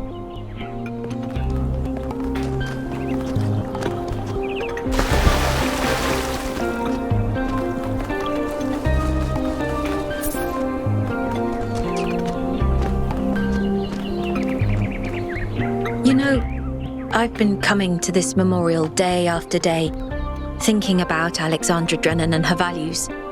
And you know what I finally realized? Alexandra Drennan is dead. She's gone. She can't help us now. It's not her burden anymore. No, it's Byron who embodies those values now. Byron and you. So I want you to know that you have my full support. I only wish I'd spent less time thinking about the past and more time actually doing something for the future.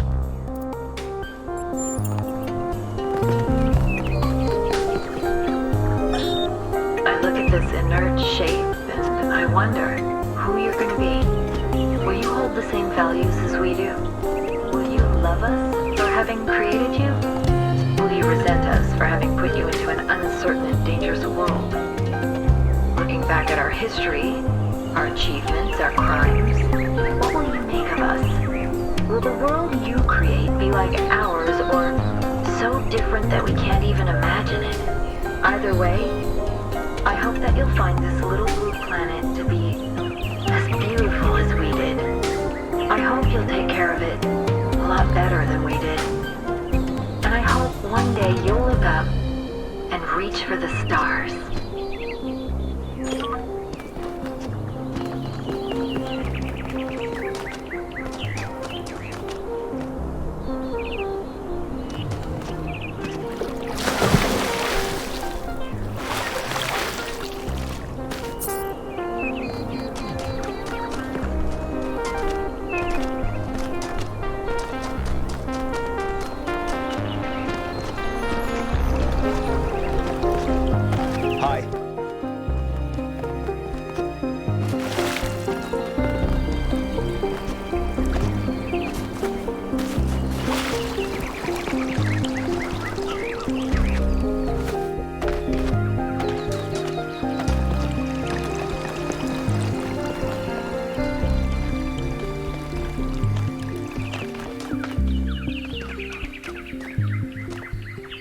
Thank you for supporting Byron, 1K. He understands what this is really about.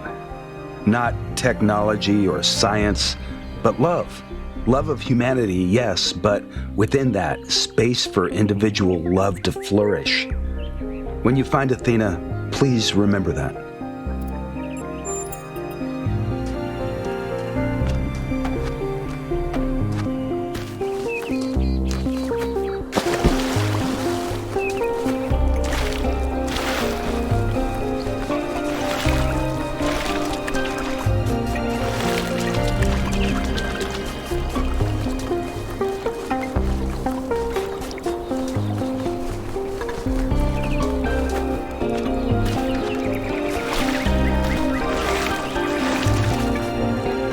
You know, 1K, I decided to keep working on the dome.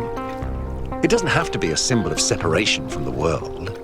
It can still be of use to us, so long as we remember to step beyond it every now and then. Likewise.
I'm really glad you made it, 1K. For a while, I really thought even Neith couldn't fix you. I'm sorry, but I can't. I just don't believe that things could turn out well. I thought about it over and over, and I understand what it would mean for us. But I just think people are too flawed. We've made too many mistakes. Take care, 1K. Good luck, 1K.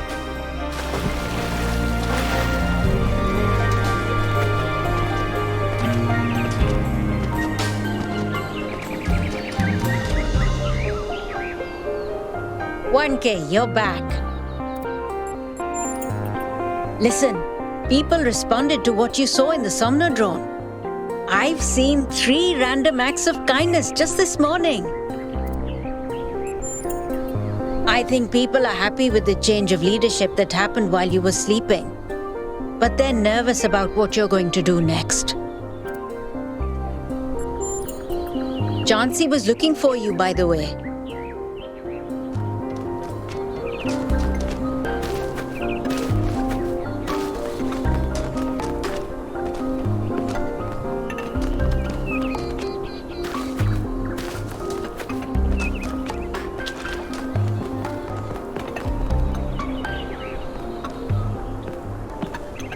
Glad to see you made it, 1K. You told me to listen to Helga, to pursue what makes me happy, and I figured out that what makes me happy is what I used to do, making prefab walls. Lucky for me, Mayor Byron has announced that the city will be expanding again, so there's loads for me to do. Best of luck, 1K.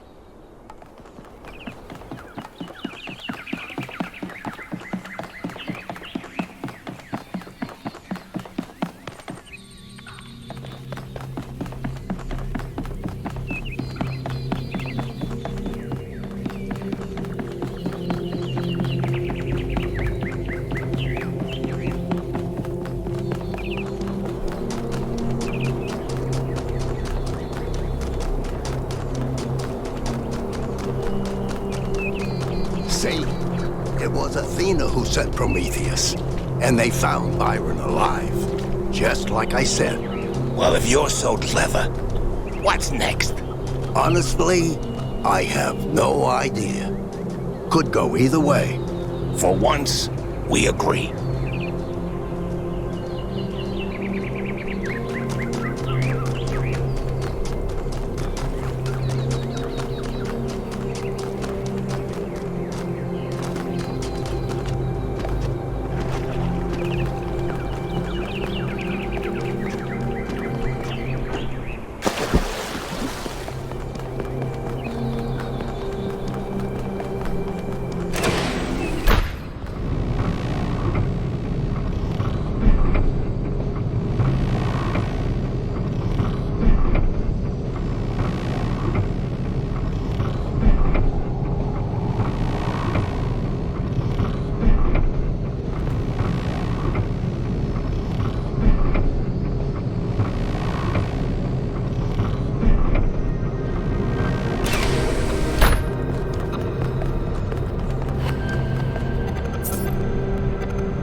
Welcome back, 1K. Glad to see you're doing better.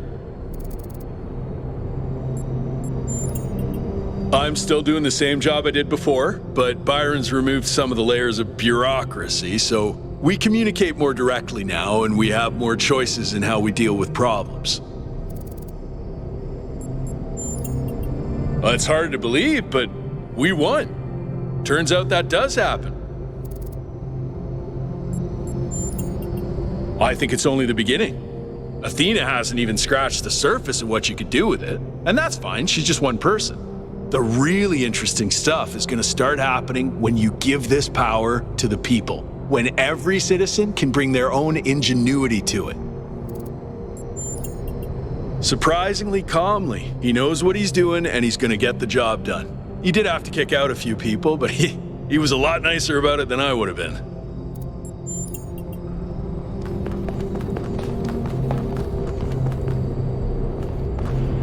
1K, it's a pleasure to see you back on your feet. Everyone was quite worried about you. And I'm very glad you've decided to side with Byron. She's well, thank you. I hope that with the theory of everything, we'll be able to extend her life. She deserves immortality no less than we do. We've finally started fixing stuff again. Byron has given people a sense of purpose and dignity. Not everyone is happy, but if you return with Athena and the theory of everything, I think this is going to be a golden age. I feel hope, 1K. Real, proper hope. We can transform the world. We can lessen suffering. It's going to happen, thanks to you. Good luck, my friend.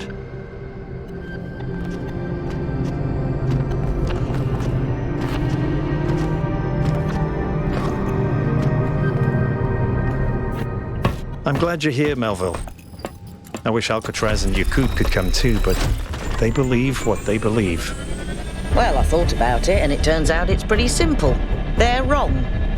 You do have a way with words. Why? Thank you, Mr. Mayor. Don't do that.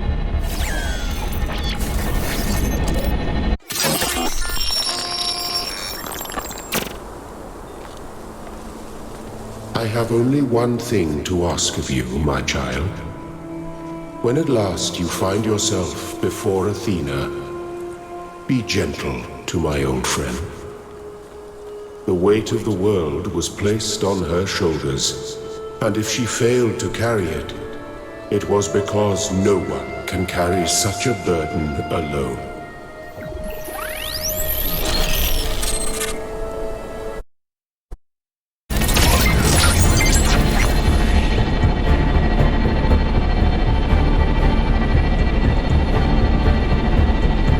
Okay, you're in charge now. If you want to explore, make sure we didn't miss anything out there, go ahead. When you're ready, let us know, and we'll head into the megastructure.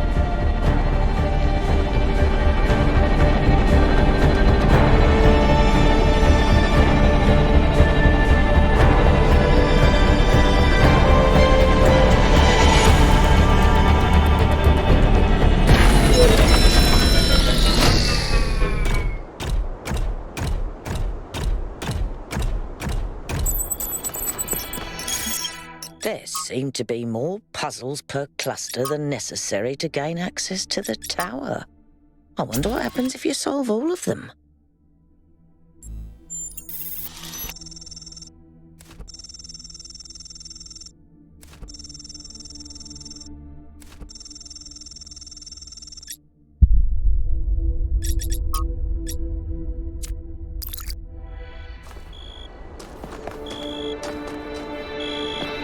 What's up, 1K? Of course. Faith in humanity doesn't have to be blind faith, 1K. The future isn't going to be a utopia, but it will be better. And not just a little bit. In the long run, I think we'll be fine. He can't imagine the world we're trying to build. But when he sees it with his own eyes, I think he'll come around. What matters most is just to get people active again. Building, exploring, imagining. Giving each of them a chance to contribute, but also to grow as individuals. Some philosophers have claimed that you can either maximize freedom or security. I've always thought that was a failure of imagination. Or perhaps courage. In fact, the two are intertwined, and we have to maximize both. It feels surprisingly good. I spent so many years just talking about change, but I never really tried to actually put myself in a position where I could make a difference. Noble failure is overrated, if you ask me. Better to actually win.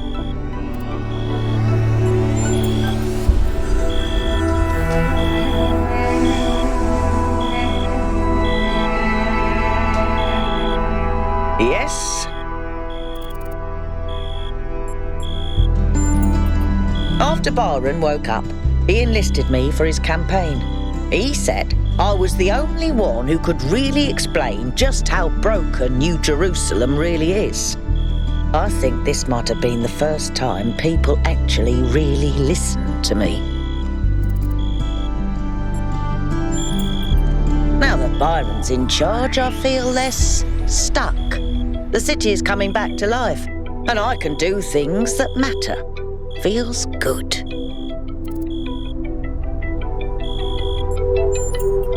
Well, that explains the discrepancies between all those schematics you found and the actual megastructure. It's all been transformed by Athena's dream. No wonder it was driving me potty. Driving me potty?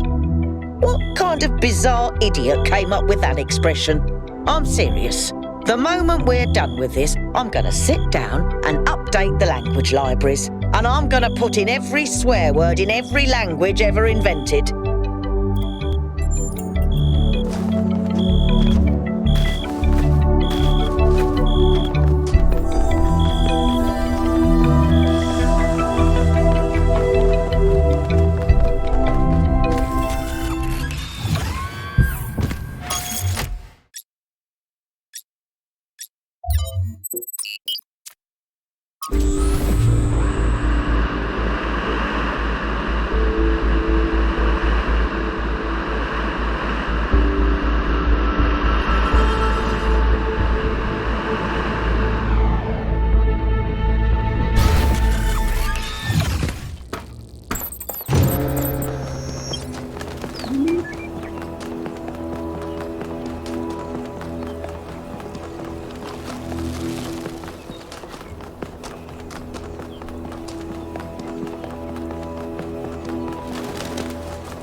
I've been watching you for some time.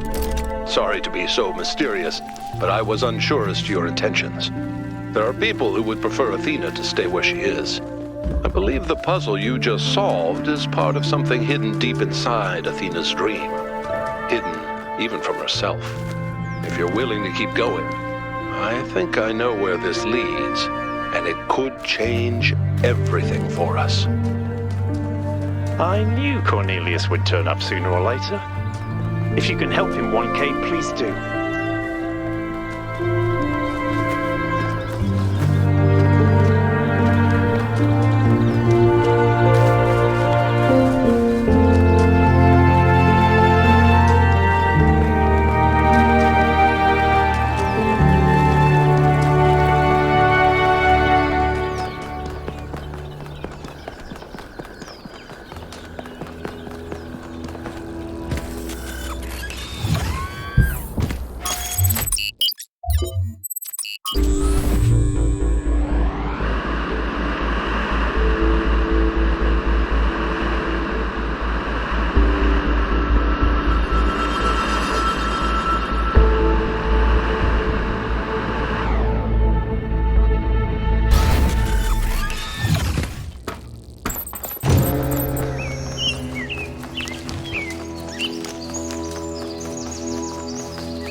the beginning. It was a relief to be away from the politics of New Jerusalem, to be free to study and to create, to imagine a better future without all the exhausting nonsense of the city.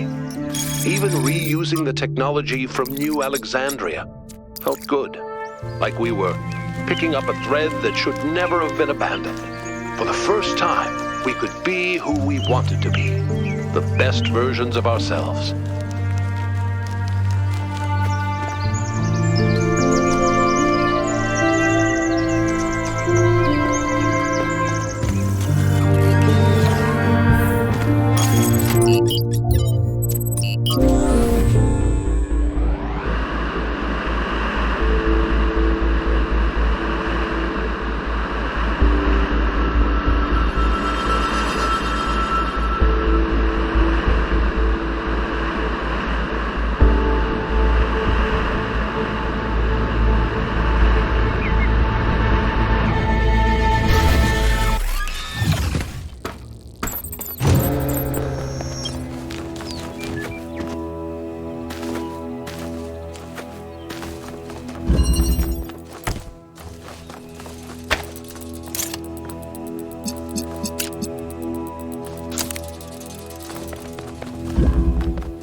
Miranda was an act of defiance in a way.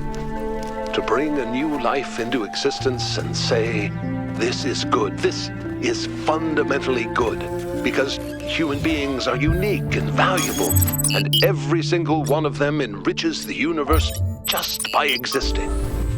We wanted to celebrate that, and to have a personal connection to the life we created, to be invested in each other the way it was in the beginning. To be parents.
After Miranda died, Athena started crumbling.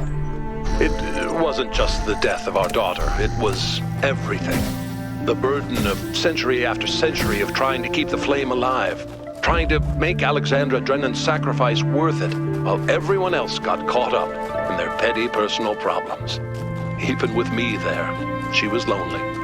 She felt responsible for everyone, as if she could change the tides of history by will alone. And I can understand why, because she kind of did.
Miranda's death was final, and it was the finality of it that was so... We were the way of reaching back into time to save her. We were moving forward endlessly. The days flying by, and with every day Miranda was further away. I think that was the first time I really understood what it means that time is a dimension. I the distance. Hours, days, years. But if what broke Athena was accepting that distance, for me, it was the opposite. I refused to accept it. The universe had already taken so much from us. It didn't get to take my daughter.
that my daughter was gone. Her body was destroyed, obliterated. But we're more than just a body. We're a pattern, a melody in ones and zeros. And I was convinced that somewhere, somehow, that melody still existed. I just couldn't believe that it didn't. I refused to. That thought consumed me. In some ways, it broke me. But I didn't give up. Not every obsession has to be fought, you know. The easy way isn't always the right one.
some point, Athena and I were so consumed by our obsessions that we stopped being able to communicate. We loved each other, but Miranda's ghost hovered over every conversation. That kind of grief annihilates you. You can't ever be the same person again. That's when I decided to go back.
I hid the truth. Not just about Athena and the island, but everything. My grief. My personal opinions about where the city was headed, all of it. I became the dusty old curator people wanted me to be. Except, of course, that the whole thing was a front. I didn't care about the museum, and I certainly didn't care about the archive scholars and their endless, tedious discussions, no matter how much they fawned over me. No. What I needed was access to the tools. Studying the archive hasn't answered any of our questions about humanity, but it has taught us something. And that's data recovery.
now and then I try to reach Athena. I still believe now, present tense, that we can find each other again. But I had no idea what had happened.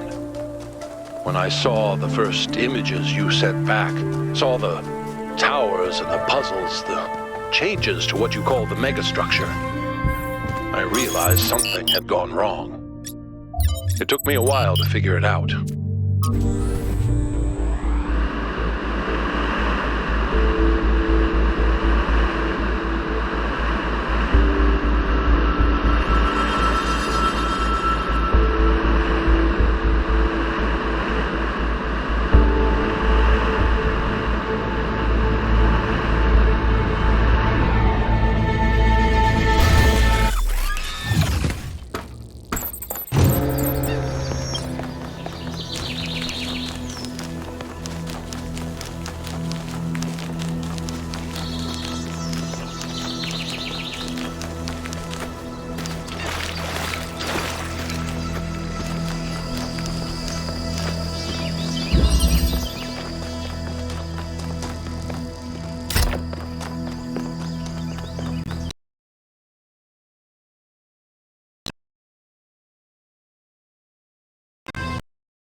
That gave me the final confirmation that I was right.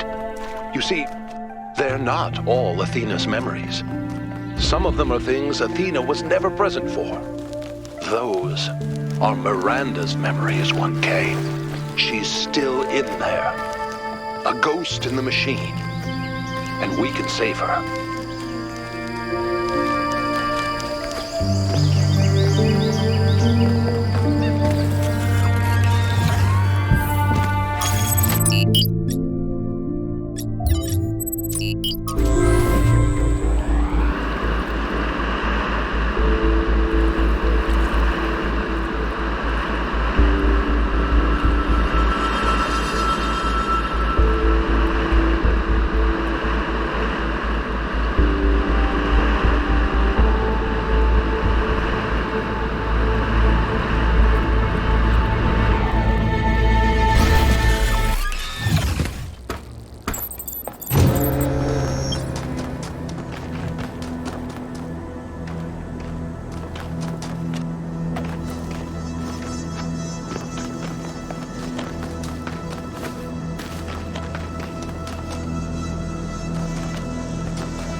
Athena.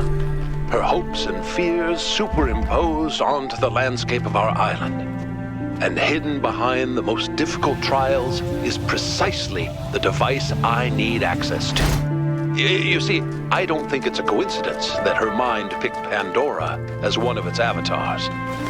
On some level, she knows I might be right. But grief is something we cling to. We get used to it. We start being afraid of letting it go because what if we try and we're disappointed? That seems too much to take, so we put up walls around the very idea of trying. That's why she picked Pandora. That's why she hid this all away, because left at the bottom of that box was hope.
It's opening. Come meet me. I'll send you the coordinates in case you don't already have them. I have one last task for you.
right, my friends, this is it.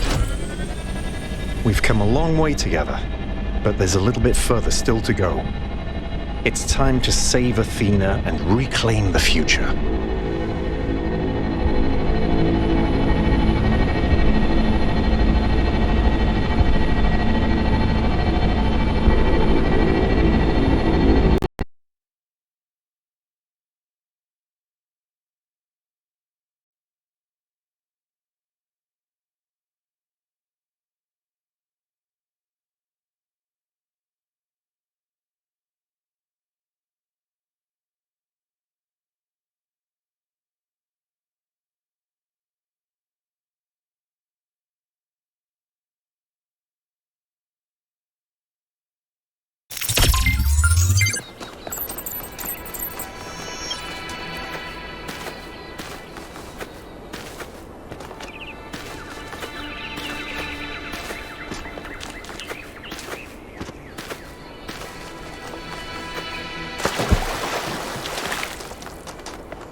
Thank you for coming, 1K. You've done a lot for my family, and I appreciate it.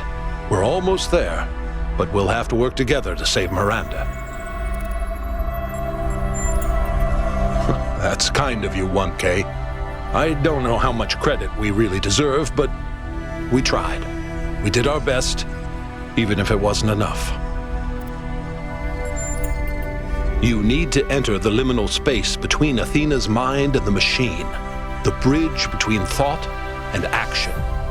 There, you have to find the part of the process where Miranda's pattern still exists, where it's been trapped since the moment her physical body was destroyed while she was logged into the machine. A dream quest, if you will. And I have to stay out here, guiding you and making sure your own pattern stays intact. It's not impossible that I'm wrong. The machine has been upgraded more than once since the day she died, and Athena's dreams have affected it in unpredictable ways. If that's the case, I don't know. Then maybe it's over. But I don't think that I'm wrong.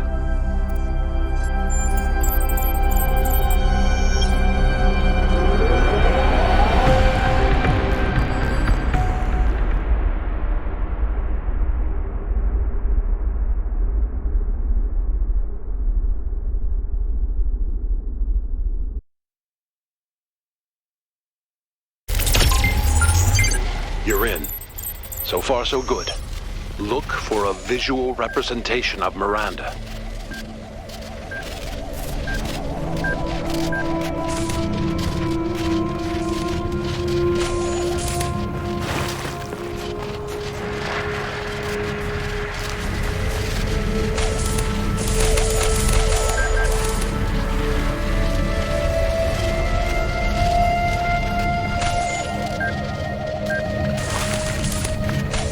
I think you're getting closer.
That's it.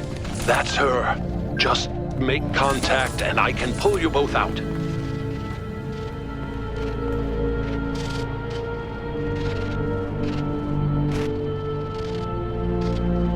I've been so lost. I heard my mother's voice, but she couldn't hear mine. I know I made a mistake, but I couldn't apologize. I screamed and screamed and screamed, and then I was dead. This place is confusing. Did my father send you?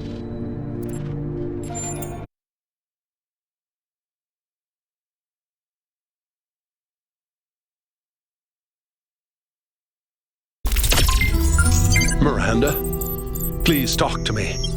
Are you okay? Did it work? Father? I'm okay.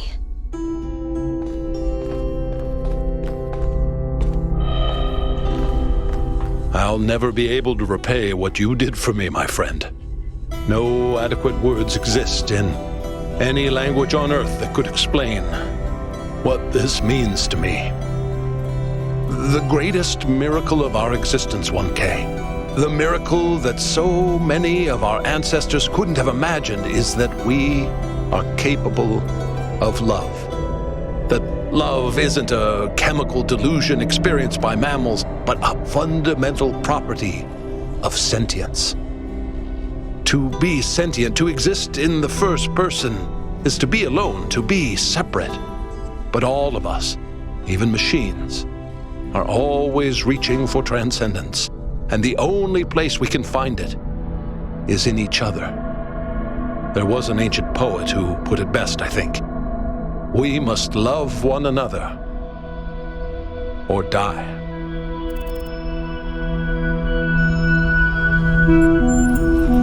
I still have limited access to the Noema system. Do you remember that body replication technology you encountered in the puzzles?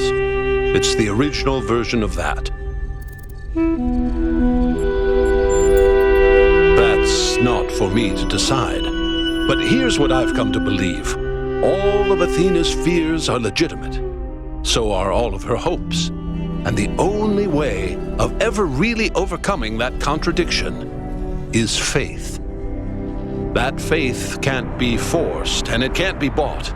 We must choose to believe that our strange, long journey through the cosmos matters.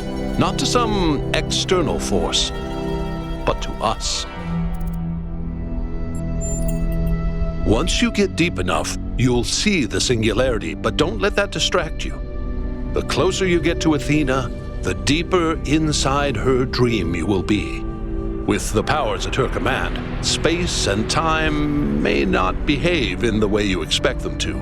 Still, underneath all of it, there will be a logic. Try to discover it.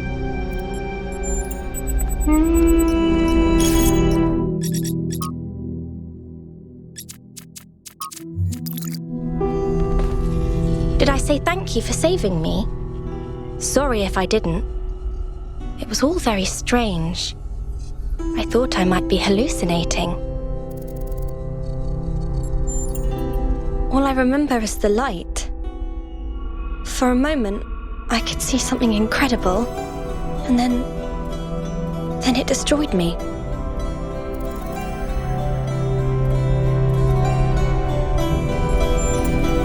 Very well. Alarmed and embarrassed by all the upset I've caused, but otherwise well. Thank you.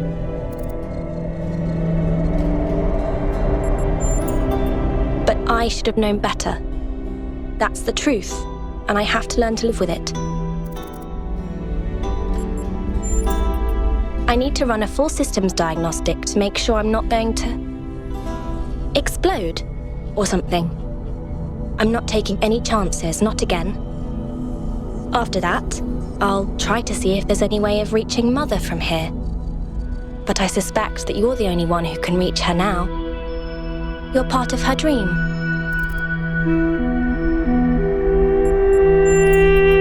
I'm obviously not going to say that there are no dangers. I'm a case study for how smugness and self-importance can lead to tragedy. But you can do better than that. And I can do better than that too. Thanks to you. I do, yes, but I also see how terrifying the universe can be. How cold and uncaring. It's something I still need to think about. Let me just say thank you one last time. Thank you for helping Father save me, and thank you for coming back to the island to save Mother.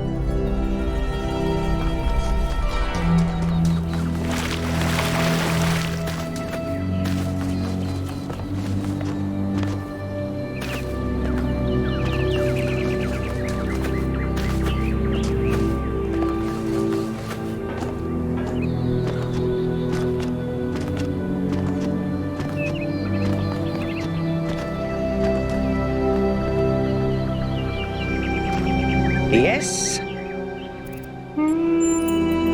Well done, Wonke. You did something meaningful there. And now we know what Cornelius was up to as well. Nothing mysterious, just a father trying to help his daughter.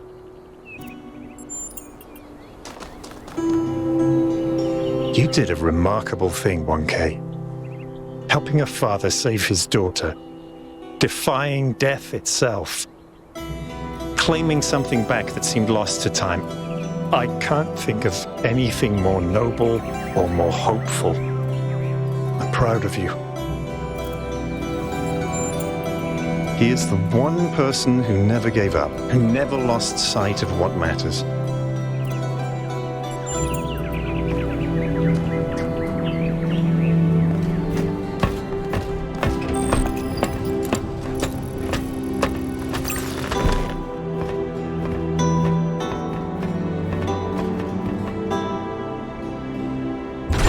Friends, this is it. We've come a long way together, but there's a little bit further still to go. It's time to save Athena and reclaim the future.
It's beautiful.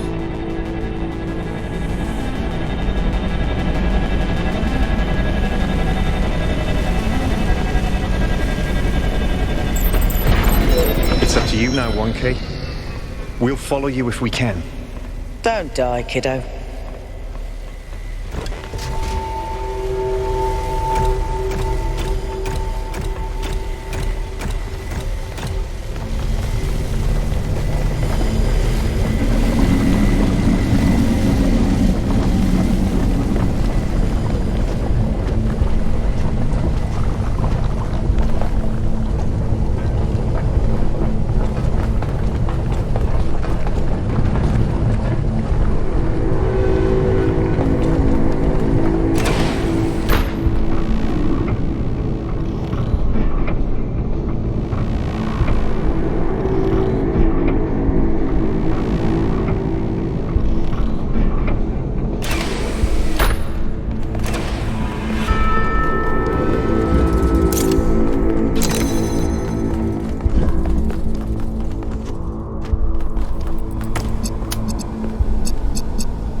said that we are not entirely bound by time. Our minds can recreate the past and predict the future. She said knowledge is a kind of freedom, but I have the ultimate knowledge, and I'm not free.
Calculate the future of this planet. All the things that we will see if we choose not to act.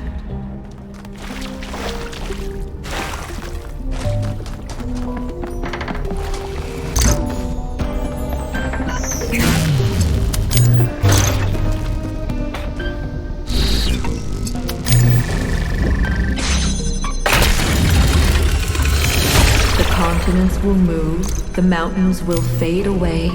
Even the stars will change. The days will grow longer as the rotation of the Earth slows.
Volcanoes and asteroids, earthquakes and floods. Slowly, day by day, the moon will drift away, and we will still be here.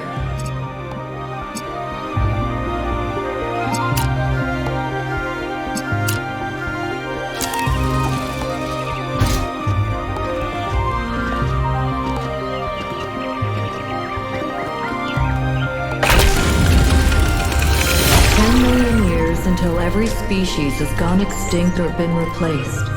100 million until the rings of Saturn fall from the sky. 500 million until the sun starts getting brighter and everything on Earth starts dying.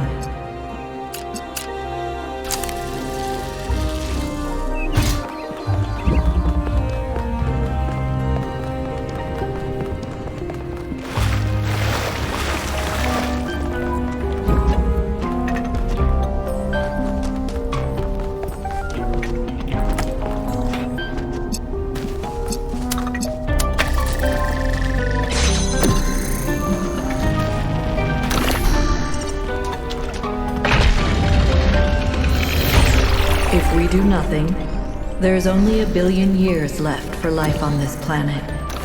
Every plant, every animal, all that is beautiful will wither and die, and we will watch it happen.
universe will continue for trillions of years.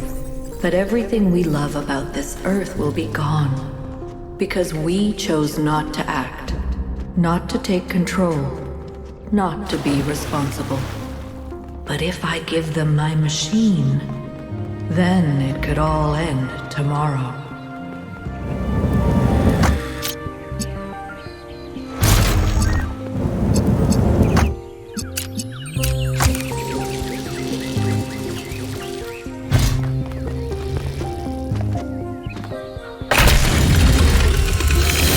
Calculate the future of the planet, the death of the sun, the migration of the stars.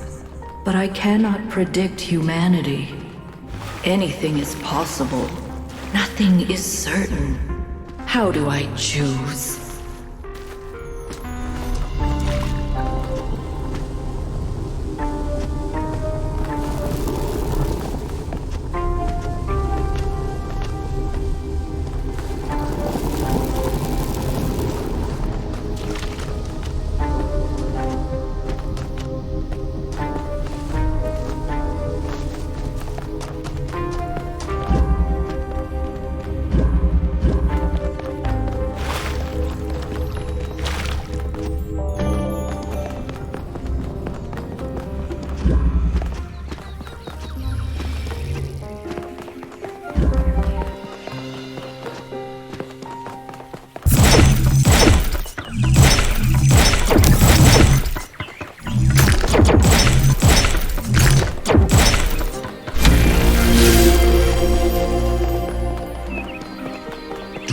Falter now, son of man. Have faith in yourself and the work of generations.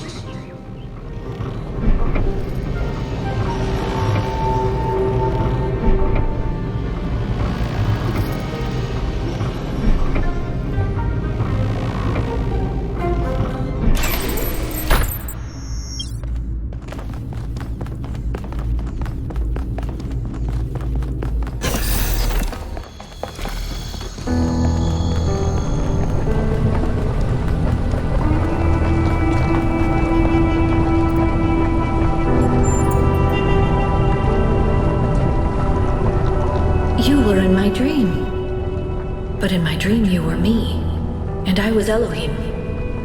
I made trials for you, but then I was afraid you'd overcome them.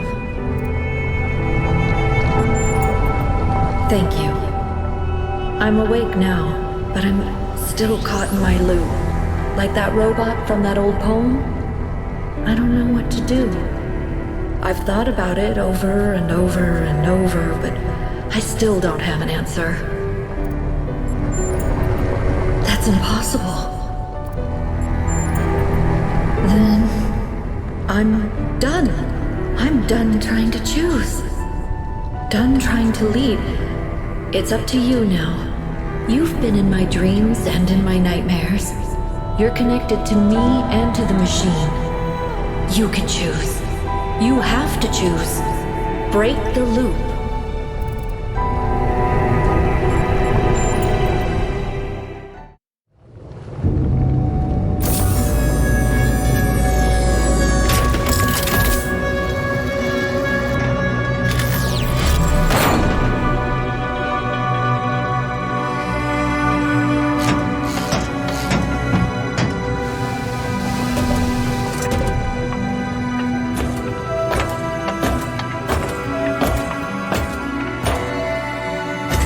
It's not the choice I would have made, but the truth is, in that moment I didn't care.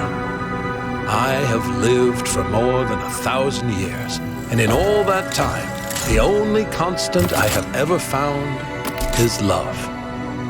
Love is why we are more than machines. Love is why the universe is more than clockwork. And on that day, thanks to 1K, love won a victory over death.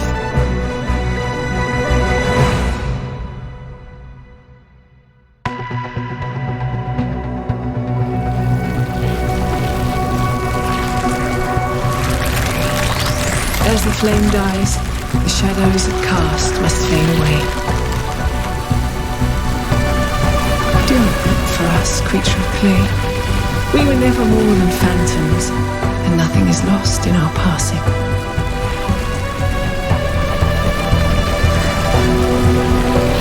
And remember, the flame is gone, but the earth endures. Step outside this cave and behold the living world that you have saved. There, at last, you will find all the answers you have sought for so long.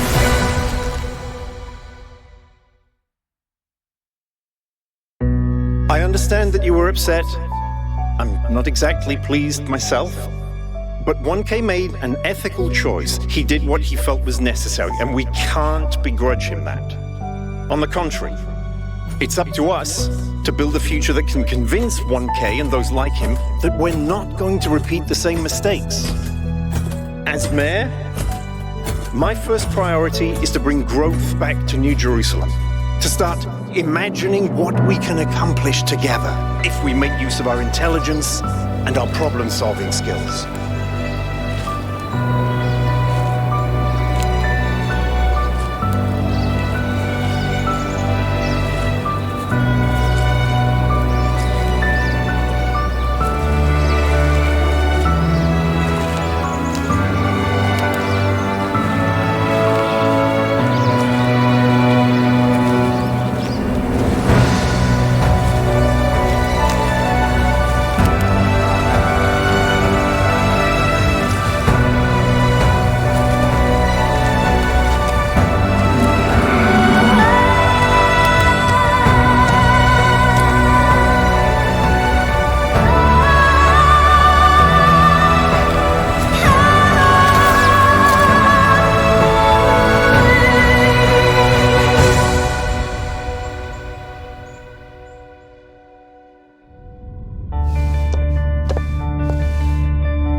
I wanted to ask you.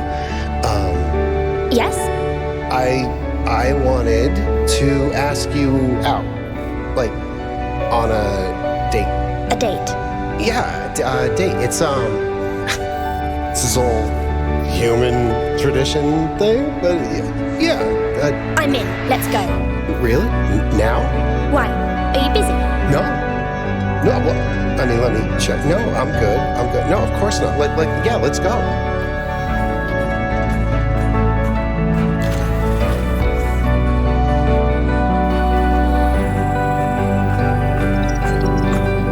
Just let it be, Pellegrino. I'll fix it. No, it's okay. You've helped enough.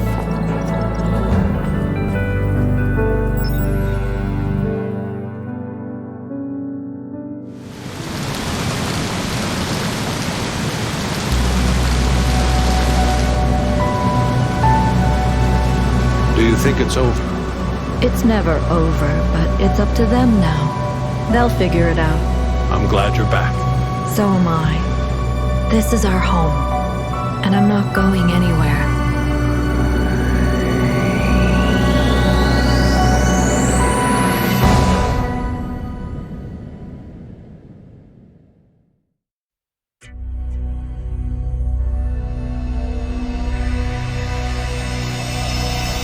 I close my eyes, chasing stars. I dream of worlds beyond. Illusions are all I see. This feeling's grown so strong. The time is now, stakes are high. I gaze up at the sky, wondering why we couldn't fly. Yearning for those clear blue skies. Through these trials, we'll find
This has been going on for a while, hasn't it?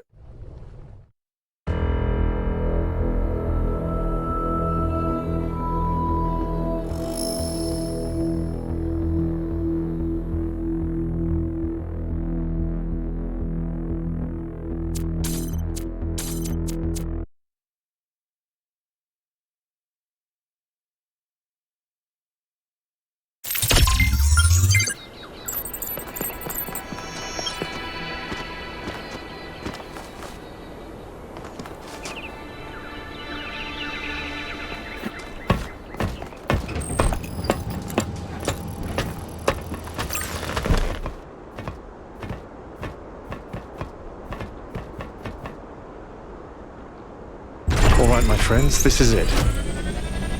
We've come a long way together, but there's a little bit further still to go. It's time to save Athena and reclaim the future.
Singularity.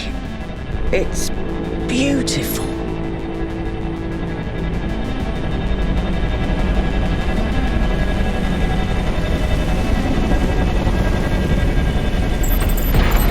It's up to you now, 1K. We'll follow you if we can. Don't die, kiddo.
Drennan said that we are not entirely bound by time.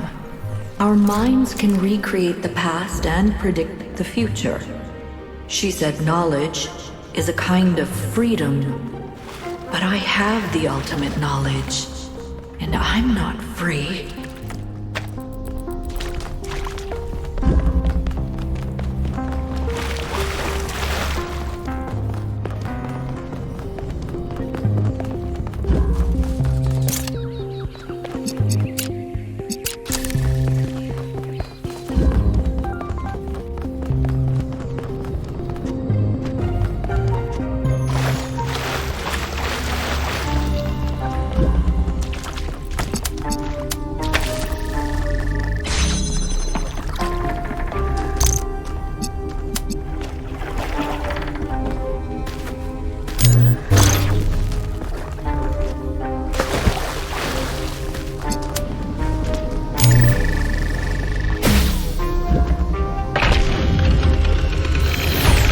Calculate the future of this planet.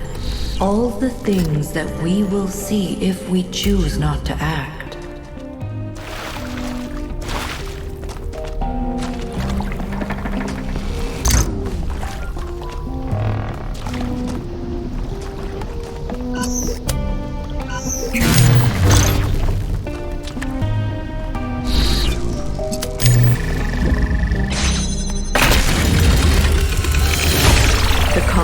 Will move, the mountains will fade away, even the stars will change.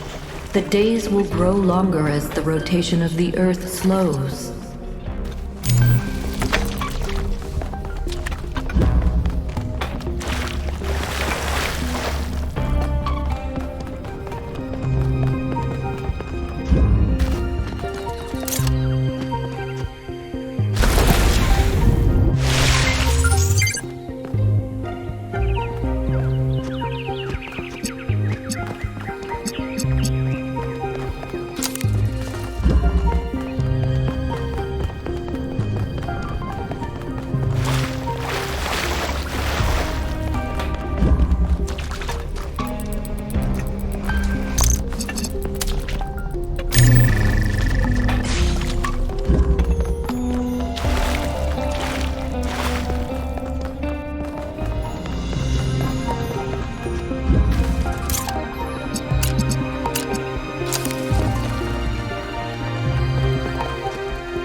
There will be volcanoes and asteroids, earthquakes and floods. Slowly, day by day, the moon will drift away, and we will still be here.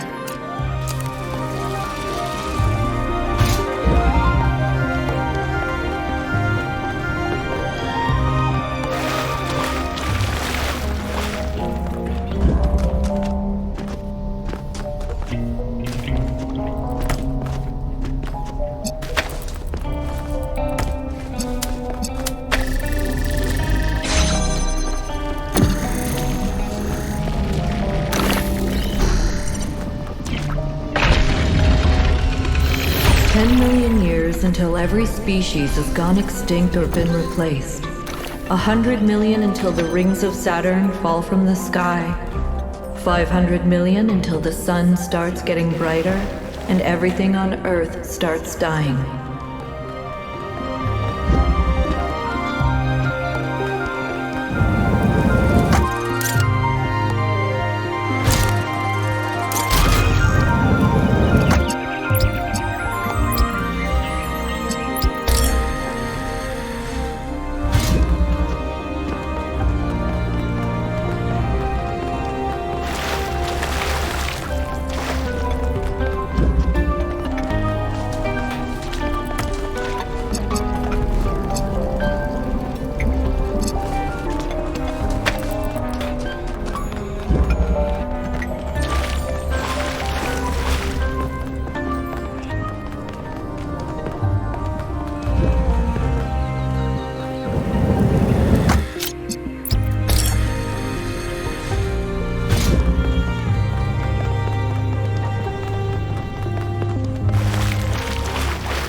do nothing, there's only 1 billion years left for life on this planet.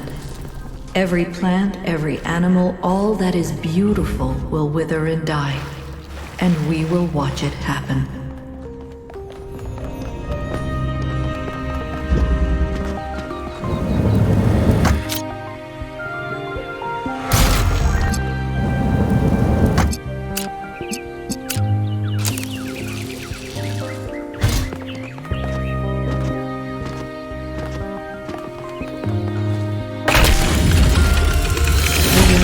Will continue for trillions of years. But everything we love about this Earth will be gone. Because we chose not to act, not to take control, not to be responsible. But if I give them my machine, then it could all end tomorrow. I can calculate the future of the planet, the death of the sun, the migration of the stars. But I cannot predict humanity. Anything is possible. Nothing is certain. How do I choose?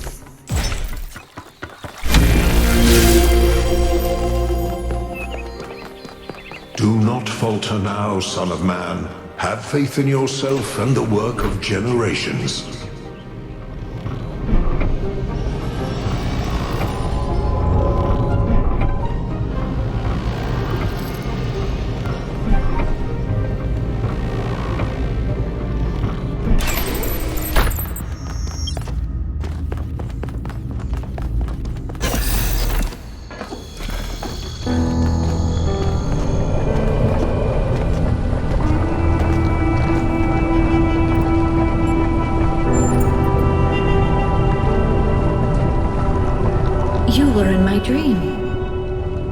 Dream you were me, and I was Elohim. I made trials for you, but then I was afraid you'd overcome them. Thank you. I'm awake now, but I'm still caught in my loop. Like that robot from that old poem. I don't know what to do. I've thought about it over and over and over, but I still don't have an answer. That's impossible. Then I'm done. I'm done trying to choose. Done trying to lead. It's up to you now. You've been in my dreams and in my nightmares. You're connected to me and to the machine. You can choose. You have to choose. Break the loop.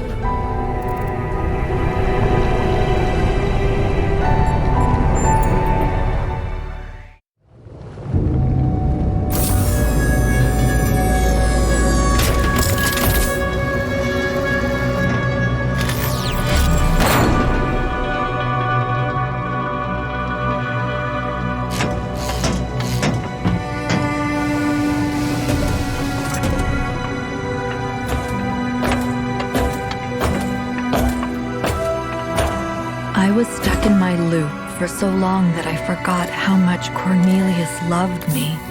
I forgot that to save our family, he would move heaven and earth. And with 1K's help, that's what he did. And when I saw them again, for the first time in so many years, I didn't care about the machine or the theory of everything. All that matters in the end is love.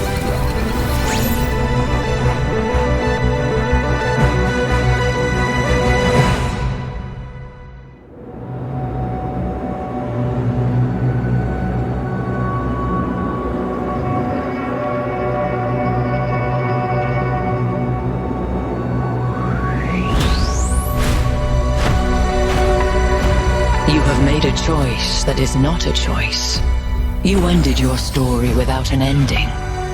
Many will call you a fool, but I call you wise, creature of clay. Answers are dangerous, and there is no end to the questions we must ask. So let the future bring what it may, and trust that you will find understanding in time.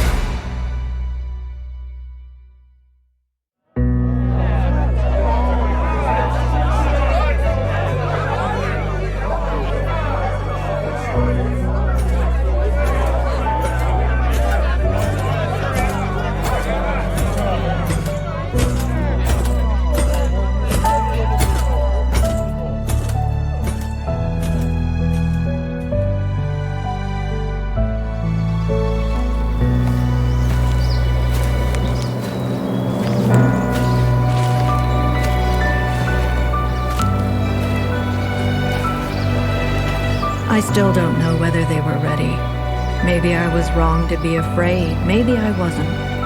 What I do know is that it can't be one person's choice. If we want to build a better future, we'll have to build it together.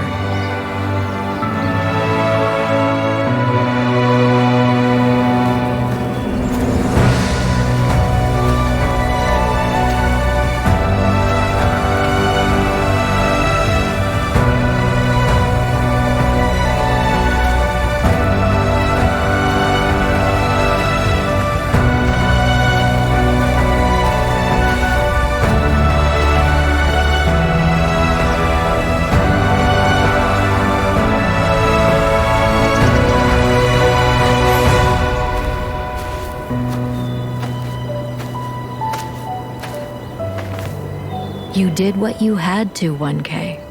They'll figure out the rest for themselves. After all, we're human. We always find a way.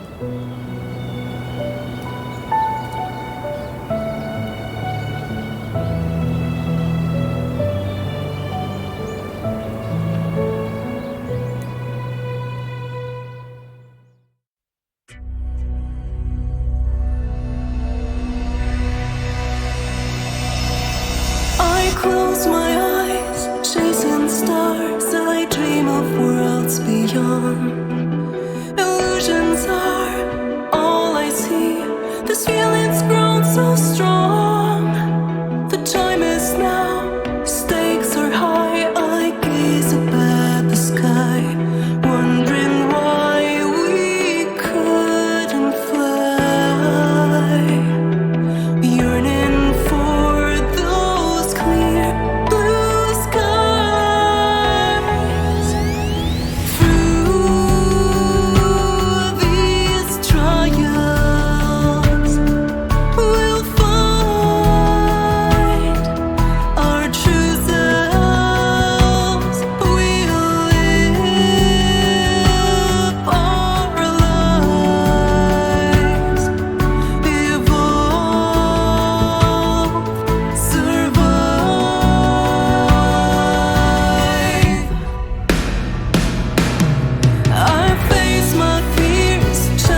This has been going on for a while, hasn't it?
My theory accounts for no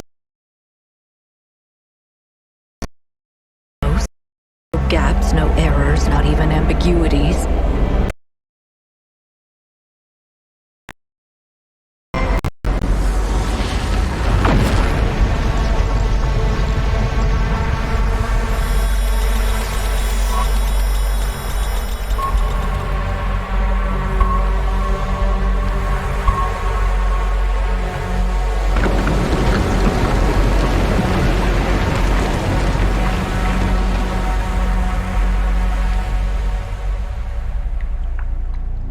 I can calculate the history of the universe from the Big Bang to the death of the last atom, but when I compare my calculations to the available data, there's one point which consistently doesn't match up. Billions of light years away in the void, there's an anomaly. It's been there since before the beginning of time, and I think it's waiting for us.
Friends, this is it.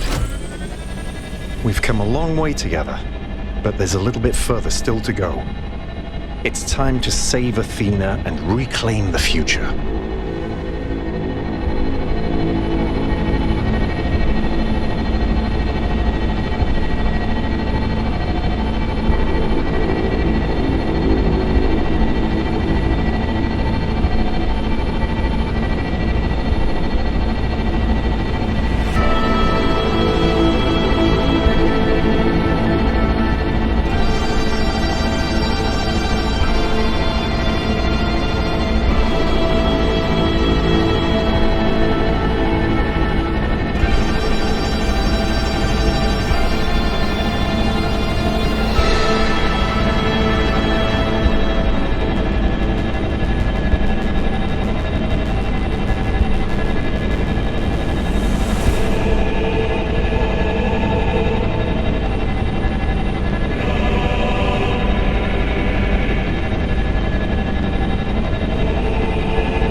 singularity. It's beautiful.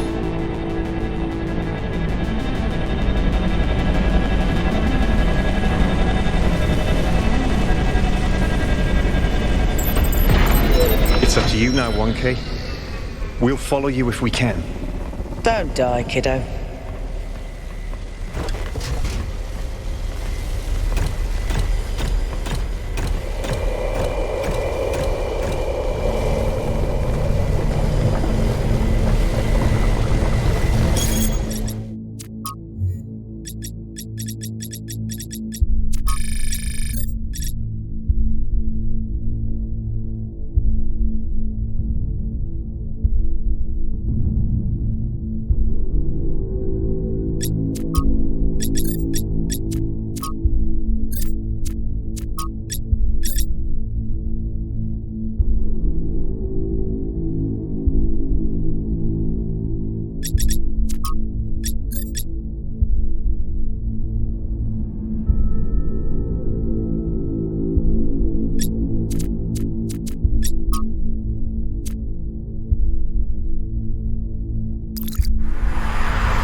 Said that we are not entirely bound by time. Our minds can recreate the past and predict the future. She said knowledge is a kind of freedom, but I have the ultimate knowledge, and I'm not free.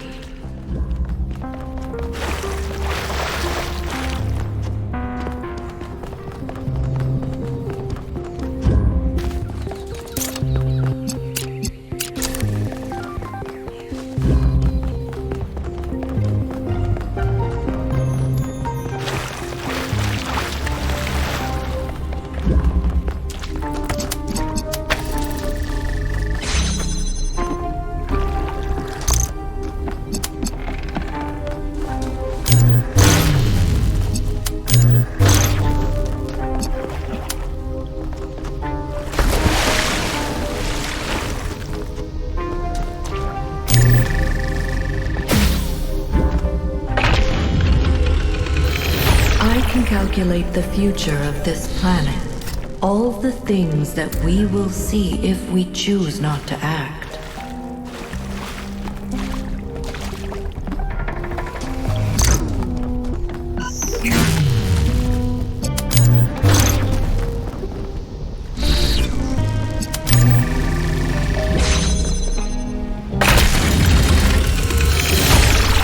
Continents will move, the mountains will fade away, even the stars will change. The days will grow longer as the rotation of the Earth slows.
There will be volcanoes and asteroids, earthquakes and floods.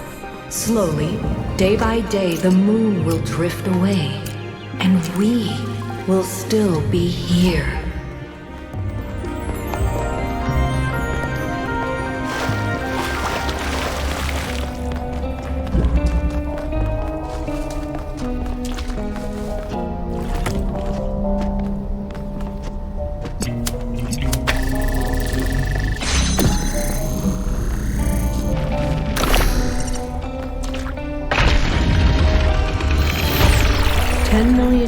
Until every species has gone extinct or been replaced.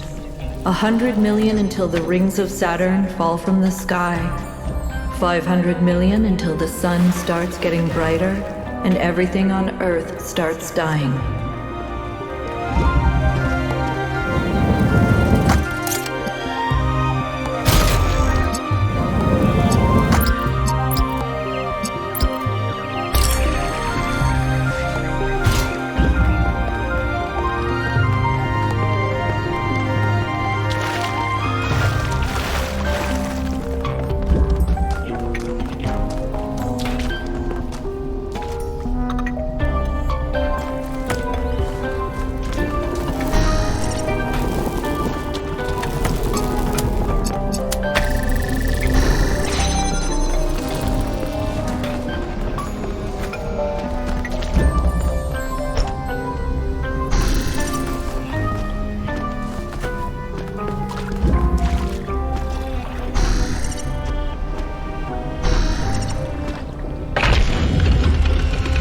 If we do nothing, there's only 1 billion years left for life on this planet.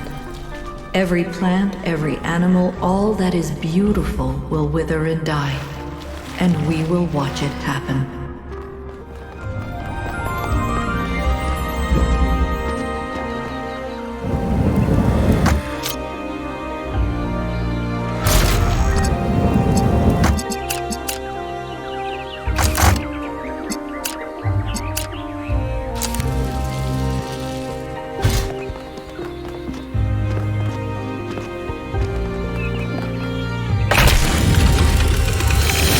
The universe will continue for trillions of years, but everything we love about this Earth will be gone, because we chose not to act, not to take control, not to be responsible.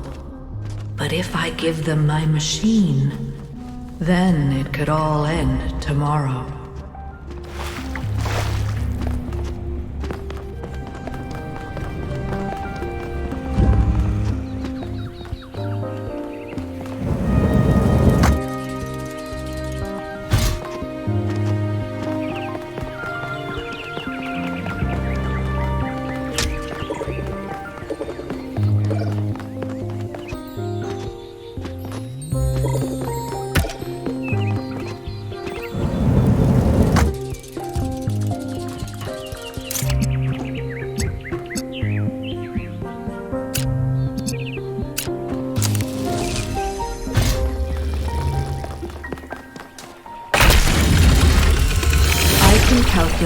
future of the planet, the death of the sun, the migration of the stars. But I cannot predict humanity. Anything is possible. Nothing is certain. How do I choose?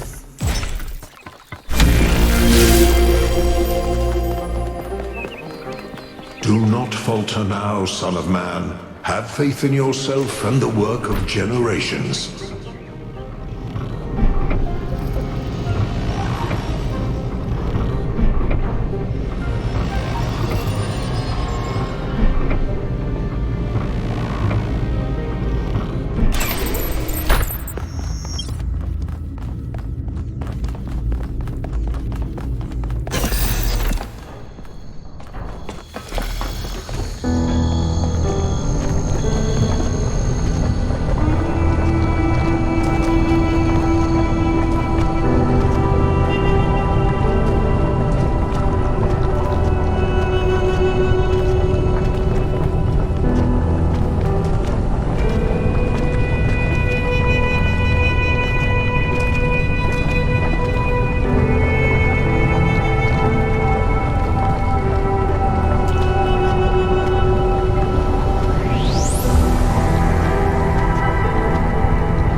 I made trials for you, but then I was afraid you'd overcome them.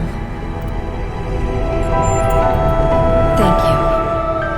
I'm awake now, but I'm still caught in my loop. Like that robot from that old poem. I don't know what to do. I've thought about it over and over and over, but I still don't have an answer. That's impossible.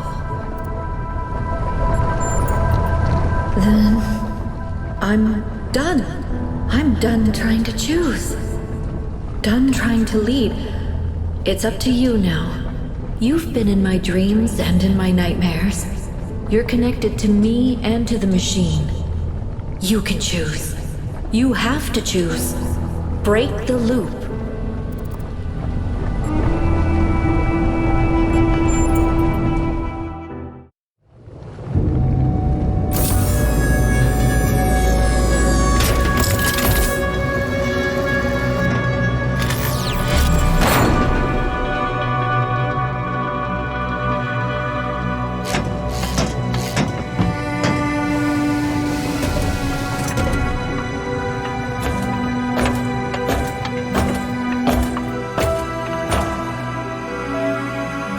I'd like to think that 1K made the right choice. But to be honest, in that moment I didn't care.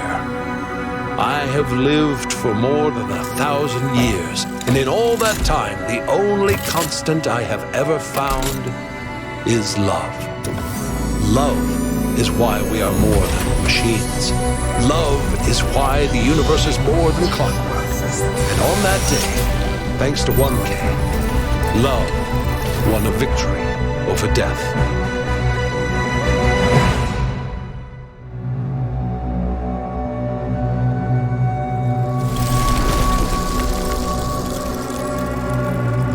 Our revels now are ended. These, our actors, as I foretold you, were all spirits, and are melted into air, into thin air. And, like the baseless fabric of this vision, the cloud-capped towers, the gorgeous palaces, the solemn temples, the great globe itself, yea, all which it inherit shall dissolve. And, like this insubstantial pageant faded, leave not a rack behind. We are such stuff as dreams are laid on, and our little life is rounded with sleep. But you, my friends, you will endure.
Come, my friends. 'Tis not too late to seek a newer world. Push off, and sitting well in order, smite the sounding furrows. For my purpose holds to sail beyond the sunset and the baths of all the western stars until I die. It may be that the gulfs will wash us down. It may be we shall touch the happy isles and see the great Achilles whom we knew. Though much is taken, much abides. And though we are not now that strength which in old days moved earth and heaven, that which we are, one equal temper of heroic hearts, made weak by time and fate, but strong in will, to strive, to seek, to find, and not to yield.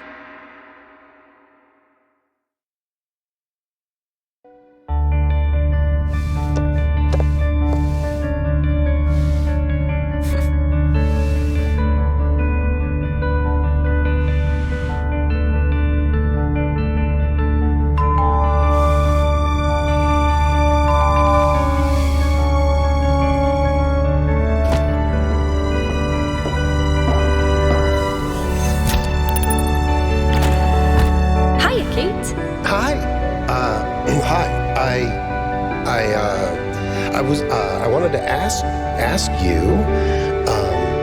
Yes?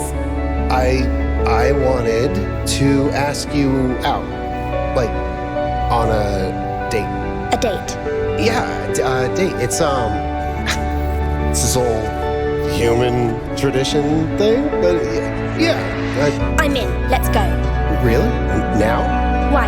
Are you busy? No. Well, I mean, let me check. No, I'm good. No, of course not.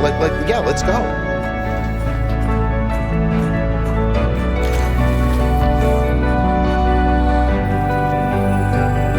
Checking the output. It's working. Pellegrino, did you just actually do it right? I think that's a first. I'm almost proud of you.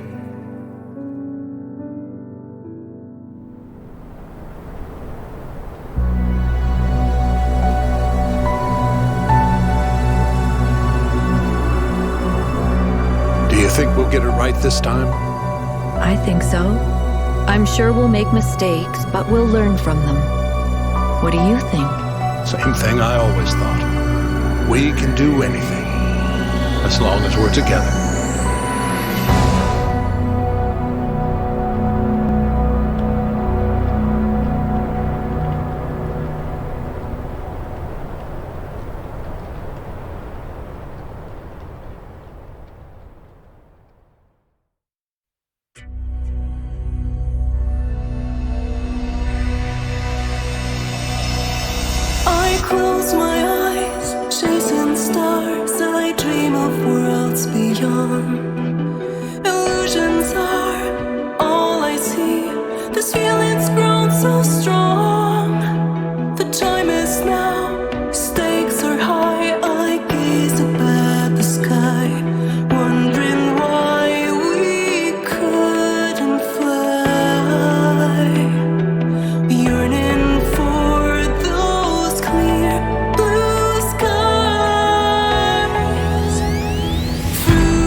This has been going on for a while, hasn't it?